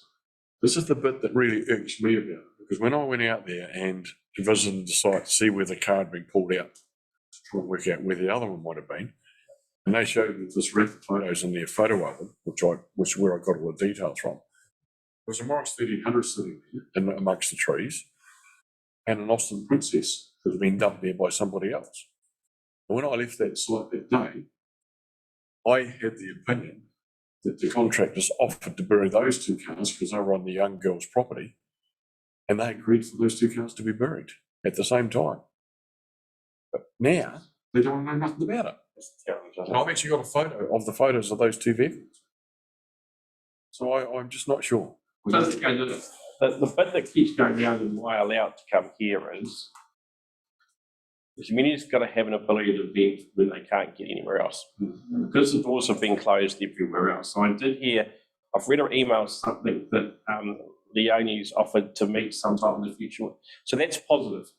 Well, it's only positive if Leonie delivers on that in the foreseeable next it's a period of time, because there's no date. I'm already getting a pushback. Because yes, Leonie's prepared to meet them. She declined coming tonight, but there's no date. So yes, it was great they got a response, but already I'm getting the phone calls. Well, when am I likely to get a date?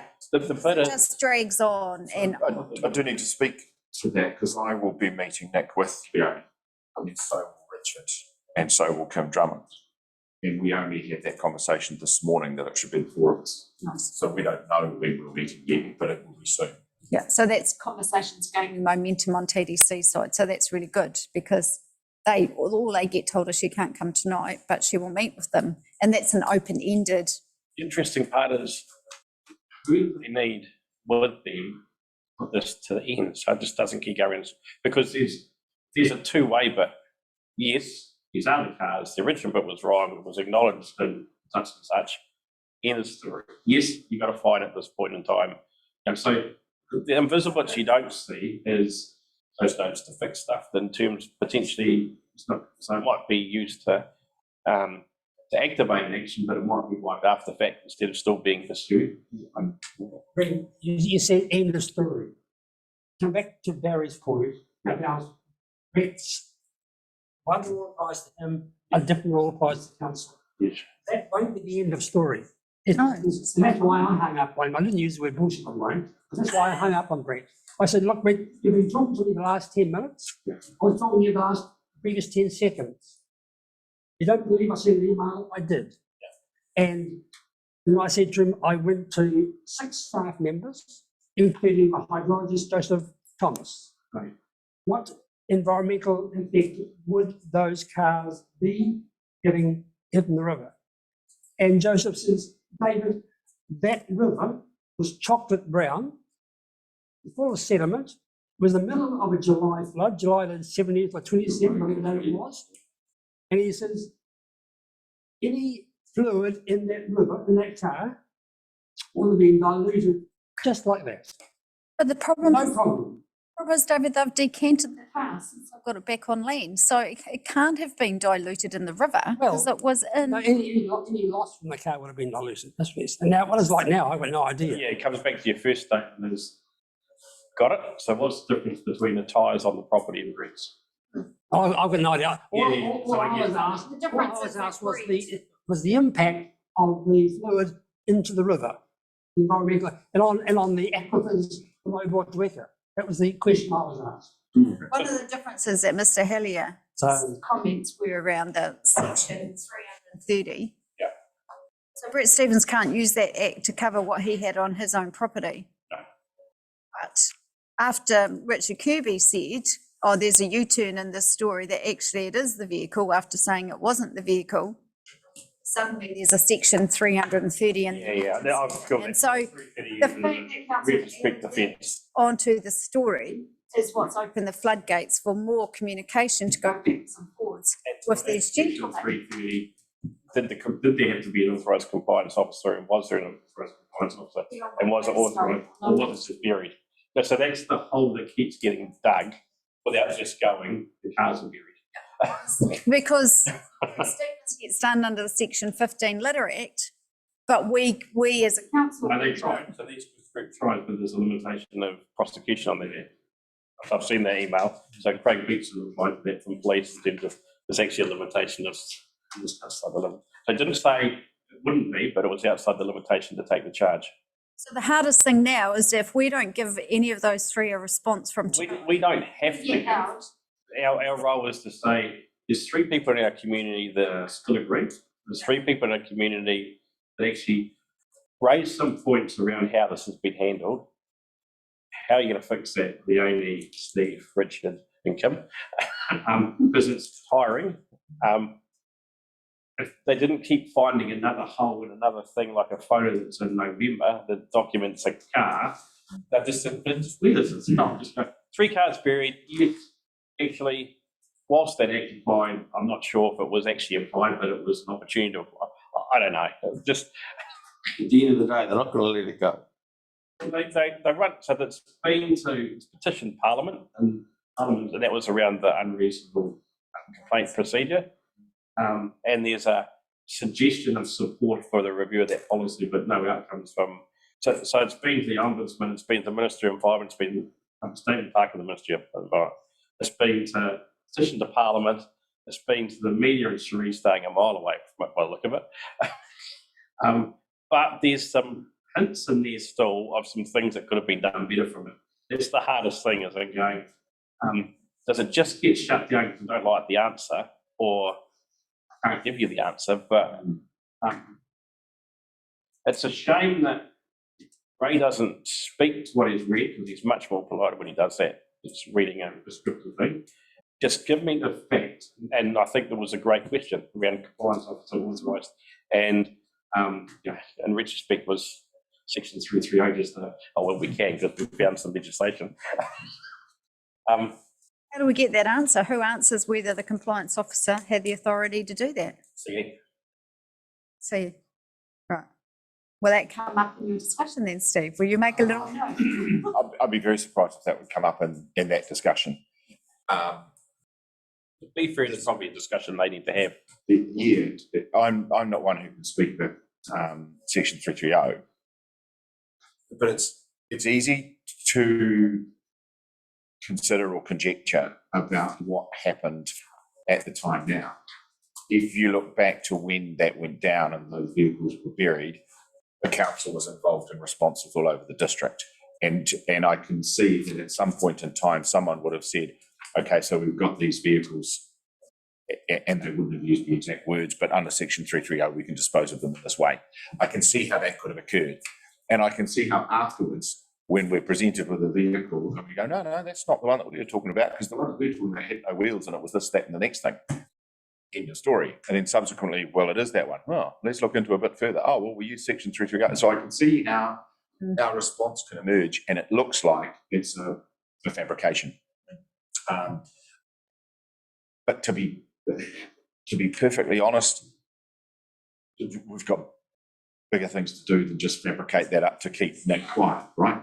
So it's, my understanding, I've not been involved, but my understanding is that yeah, we might have said and done some things clumsily, but none of what has happened has been a deliberate attempt to evade the truth, right?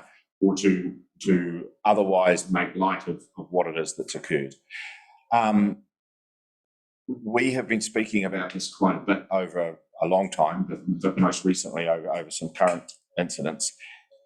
And despite the various representations, we still don't know what Nick wants. We're not sure that he knows what he wants, right? So there's stories about evidence for this and evidence for that, and there's stories about double standards, but he hasn't sort of said to us, I'm concerned about this double standard and I want you to resolve it. So part of our conversation is going to be, what do you want? And does he want, half of the enforcement team sacked? Well, then we'll have to have a conversation, Does he think that the enforcement team are are bullying people in the community, well, we need to point out that actually there are some reasonably nasty people in the community that these people need to deal with, and so they have to have some front to be able to deal with that. If they're not using that front and that capability in the right way, then yep, we need to own that and we need to have a conversation about it. And with those individuals, I know Nick said today he didn't get an apology about the wrong car. Richard did say something. He did say, I own that at a council meeting and I got it wrong, but he didn't say it to Nick. I accept that. But in other instances where we have been wrong, we've said so. As far as I'm aware, in the conversations I've had with Janine and since with Leonie, is that where we have been wrong, we've said it and we've fronted up. And I know we have to Mr. Hellier. So I think the first thing is that we need to hear Nick out in this instance, because he's been contacting us about another recent thing, which I didn't think concerned him. It concerned another landowner and some issues, but it did involve a customised caravan, whatever you call it. So we need to have that conversation and say, hey, what is it that you want and how do we progress it? Because it's just wasting, not wasting, it's occupying time, huge amount. And as we say, you know, 2 CEOs, at least 1 mayor, Motueka Community Board, full council, ombudsman, I believe the police, because there was a photo of them outside the police station. So they've been to the police. They've also been to the Parliamentary Commission for Environment. And Damien's office. It's been a sitting position. And no one has said, Tasman, you've got something to put right here. In the most recent communication about the unreasonable complainants policy, it was like, yeah, you could be more specific with your review clause. And we know that it's coming up for review in August. And so when we review it in August, we will look at a review clause. But no one said in any of this stuff, Tasman, you've got a case to answer. So that's why last time I was here, I said, if Nick has got a message, he's not getting it through and he needs to try another way. And I thought when he spoke last time, I thought, he's trying a different approach. But there was a few emails that came through after that were a bit, which is, so that's where we're at the moment. And I think the relationship between what Mr. Hughes is fronting and what Mr. Mr. Stevens is fronting is slightly different. And I'm not sure that we can, from a resolution point of view, I'm not sure we can wrap them all up into the same bundle. But I think we need to start with Mr. Hughes. Can we leave it up to you to do some negotiation? Oh, the only is me. Yeah.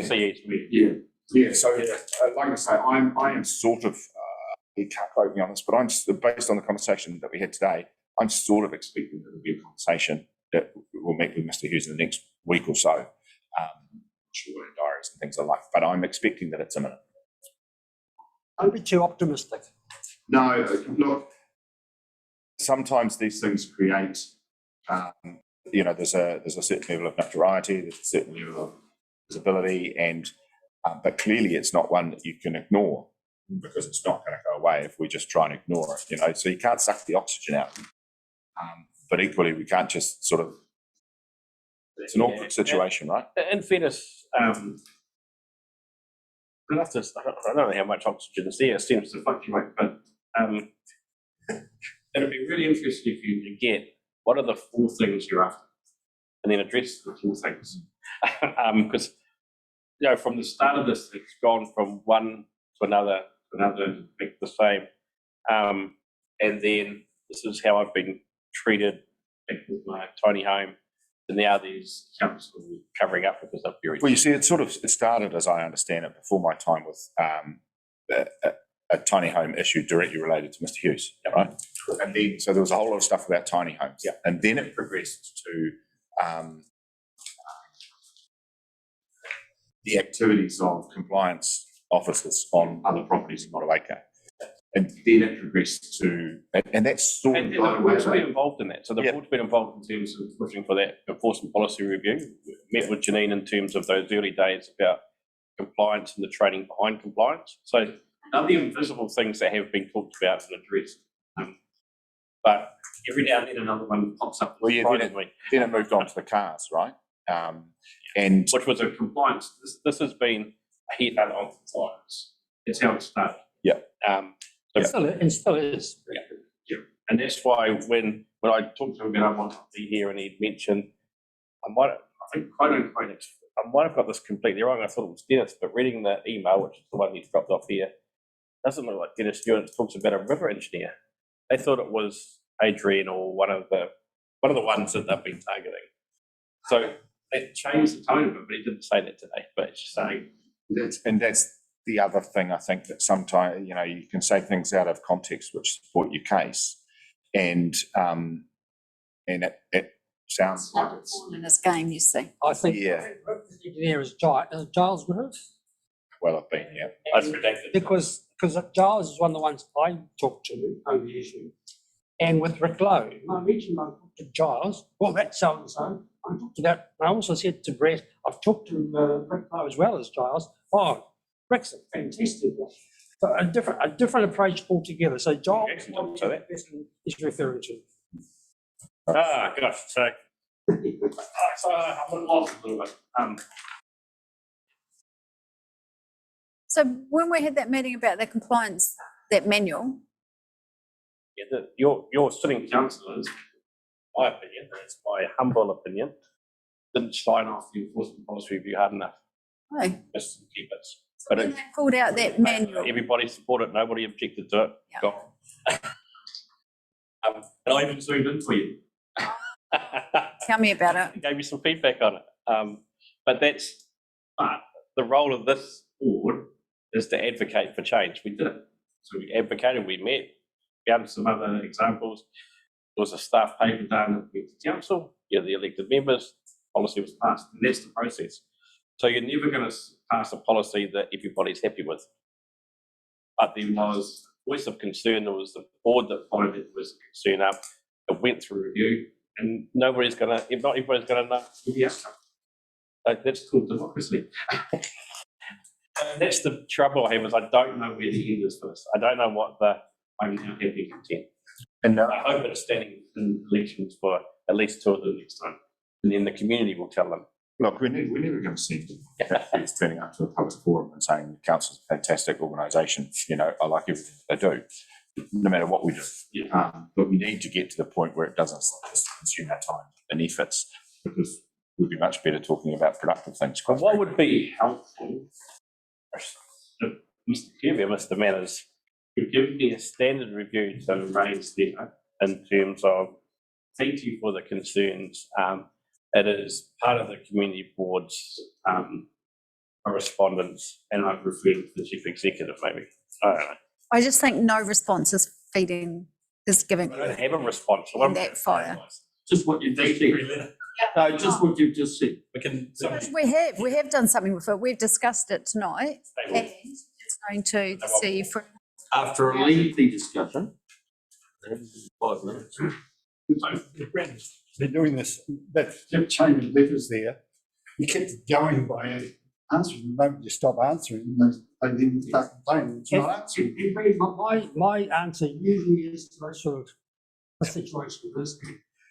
This is a formal notice of thank you for your letter. There shall be no further communication, signed Dave Lowe. And I've done that on a number of occasions in the last 3 years. Right. Not to these 3, but to other situations. Anyway, I get some advice on what that's what you've said. What's Why are you doing that? I've moved the queue for seconded by Councillor Dowling. He's got something to add. That's right. No, I do know that the river engineers met with the sisters out there, and council paid for their legal advice to attend. So we had an independent set of ears, but I've never heard the outcome of the meeting. That's because it's a work in progress, and we're waiting for one solicitor to talk to the other solicitor. And Councillor Walker and I were briefed on that by the 2 staff members. I hadn't heard anything back. So and that was hinted in my reply. It was my hinted reply that this has happened, and I also understand that the councillor and the discussions with the young viewers, so I can't comment anymore. About the another one in the public forum, Williams. Yes, Sure. Sitting there, please. Yeah, it's regarding the lights down Victoria Street. He hasn't been here to hear it before, but due to the distance between the power poles. The lighting that's available to be subdued enough so it doesn't hassle the cars isn't bright enough to fully light up the path. So unless we started installing more power poles, the area can't be correctly lit, I should say. That was the outcome. But when they do the next streetlight strategy, they'll have a look and see what they can do. They'll just keep an eye on the new lights that are becoming available. Which that was the reply I got. I think they have put the best in there that they can put in. Yeah, because they did. There's change it. no street lights here at all, is there? Not further along the road. Yeah, on the corner of Power Road. Yeah, but no, this is the no more. Yeah, down to Wildman Road, and that's place to live there. So I know what you see people down here up R6. Door, didn't it? That's when you live next door. And the Wakawera Street High Street, there is no second stage plan for that currently. Not in the NZTA RLTC 3-year plan at this stage, but I assume that the next RLTC people will to say when you're going to complete the job. And then number 2, the dog-friendly park, Lynn did do a reported analysis, and it was in the hundreds of thousands of dollars for the park, so it's been shelved. So there was 4 sites that were shortlisted, scoped, was and against in the it was at least 100,000, 156 comes to mind. So that's been put aside, and again, I guess RFC opportunity perhaps next year, but not this. And that sort of framed the long conversation we had about those plaques in terms of not putting projects to set up an expectation that the fund couldn't fund. And who would I pass the town in your council on? So I think I've given you. I've given you a copy. Give me a copy of it. Yeah, I have. Kirby will send it to the appropriate people. Oh, yeah. God bless Mr. Kirby. Community infrastructure, you're going to love it. To get enough solar power to do with Canterbury, it was going to take over 300 hectares of Canterbury. Big area, isn't it? How much would that cost? The back cost. Okay, so chair report was moved by seconded by Councillor Jarman. Financial statement taken as read. That's all my piece of paper signed. I'll second that. Yeah. Thank you. Any discussion? All those in favour behind you. The action list. Page am I looking for? 62. 68. Well, Machine's gone flat and there's no little plug. Yeah. Yeah. Never mind. Here we go. Page 62. So the upgrade to the skate park, the good news is now at least money to go, with confidence that can start knowing that there may be an ask for a little bit more. I don't think youth council are aware. So I could let the youth council know. I don't think they're aware of fund that's come through. No. So I can do that as a. I pass it, Barry. And so, counterpoint to that is Barry's been having ongoing discussions with Liberty Tasman. Yeah. Any progress? No, I just actually sent him another email there before saying, would you please respond to my previous email asking for a breakdown of the money and how much. And then I'll be sending you. And then the answer to your question, Richard, is Mr. Kirby still needs to follow up in terms of the response to the service of the new roundabout and the road review service, the expected level of service. We can now take out Mr. Kirby doesn't have to get us the design for the Goodman Park, so as long as council ratify that resolution, the car park's now gone. With that Dex reserve with the rubbish, was an item list. Yeah. I just skipped it because it was the service request that's gone through. I'm aware of that. My feedback from the eyesight is that it's barely keeping up. So as more vehicles come and stay at Dex Reserve, that is not going to meet need. And that's the concern from their meeting on Thursday night. So yes, it was much better than what we had, but it's, yeah. But the council provide rubbish facilities of Beach Beach Reserve. for freedom. Get it along, yeah. I thought we had a car park, but not necessarily rubbish to cater for freedom camping. That's what you're asking, isn't it? There is one bin, but it gets serviced like very regularly by the Sunshine It does. service, which I think I talked about in a previous meeting. I think they do it every few days and it keeps up. Dex has got way more foot traffic going through now. Can we just put The library here. request, Emma, that rubbish hunting continues to be an issue? Yeah. We come more and more since the fees are going up at the dump. You'll see more. I used to, back in the Gita days, I used to watch a couple of kids going down the high street on their way to school, and as they would pass the rubbish bin, the house rubbish would go into council rubbish bin. It's Actually, been emptied, actually. Actually, really interesting. I find the refuge station really interesting because there was a period where it was weighing everything, which was a pain in the bum getting around twice. And it was the average of what I used to pay each week. And then I'd get different fluctuations on different days. Now I've worked out it's actually cheaper for me to buy council rubbish bags, put them in there and deliver them for free. It's interesting, isn't it? It's so something I went through there. I went through and I paid for whatever it was on the it was like a $10 loan back in my ute. And I didn't look at it. And then I got that's $110 went out of my account for. Oh, right. And I rang him up. And I said, yes, the bloody IT down here. He said, it's rubbish. You had a word to the guys to try and get them to come and fix it, but they never listened. Oh, he's on his way. I said, I look after some of the MIT guys that you speak to. Oh, I don't know, but he was useless. That's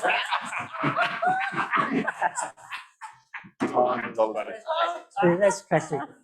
So these were significant things being done. Give it a bit of check. And it's the conversation. Yeah, action list received. Thanks. To me. Yeah, no. Special projects. It's red. I'm tired. We all. I will be has red. Yeah, and the correspondence, just making sure we understand that.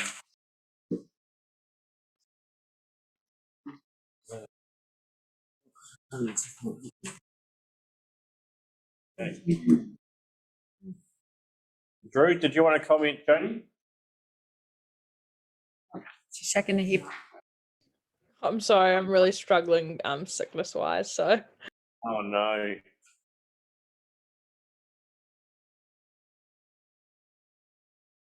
Didn't get that, but that's okay. Anything in there that stands out?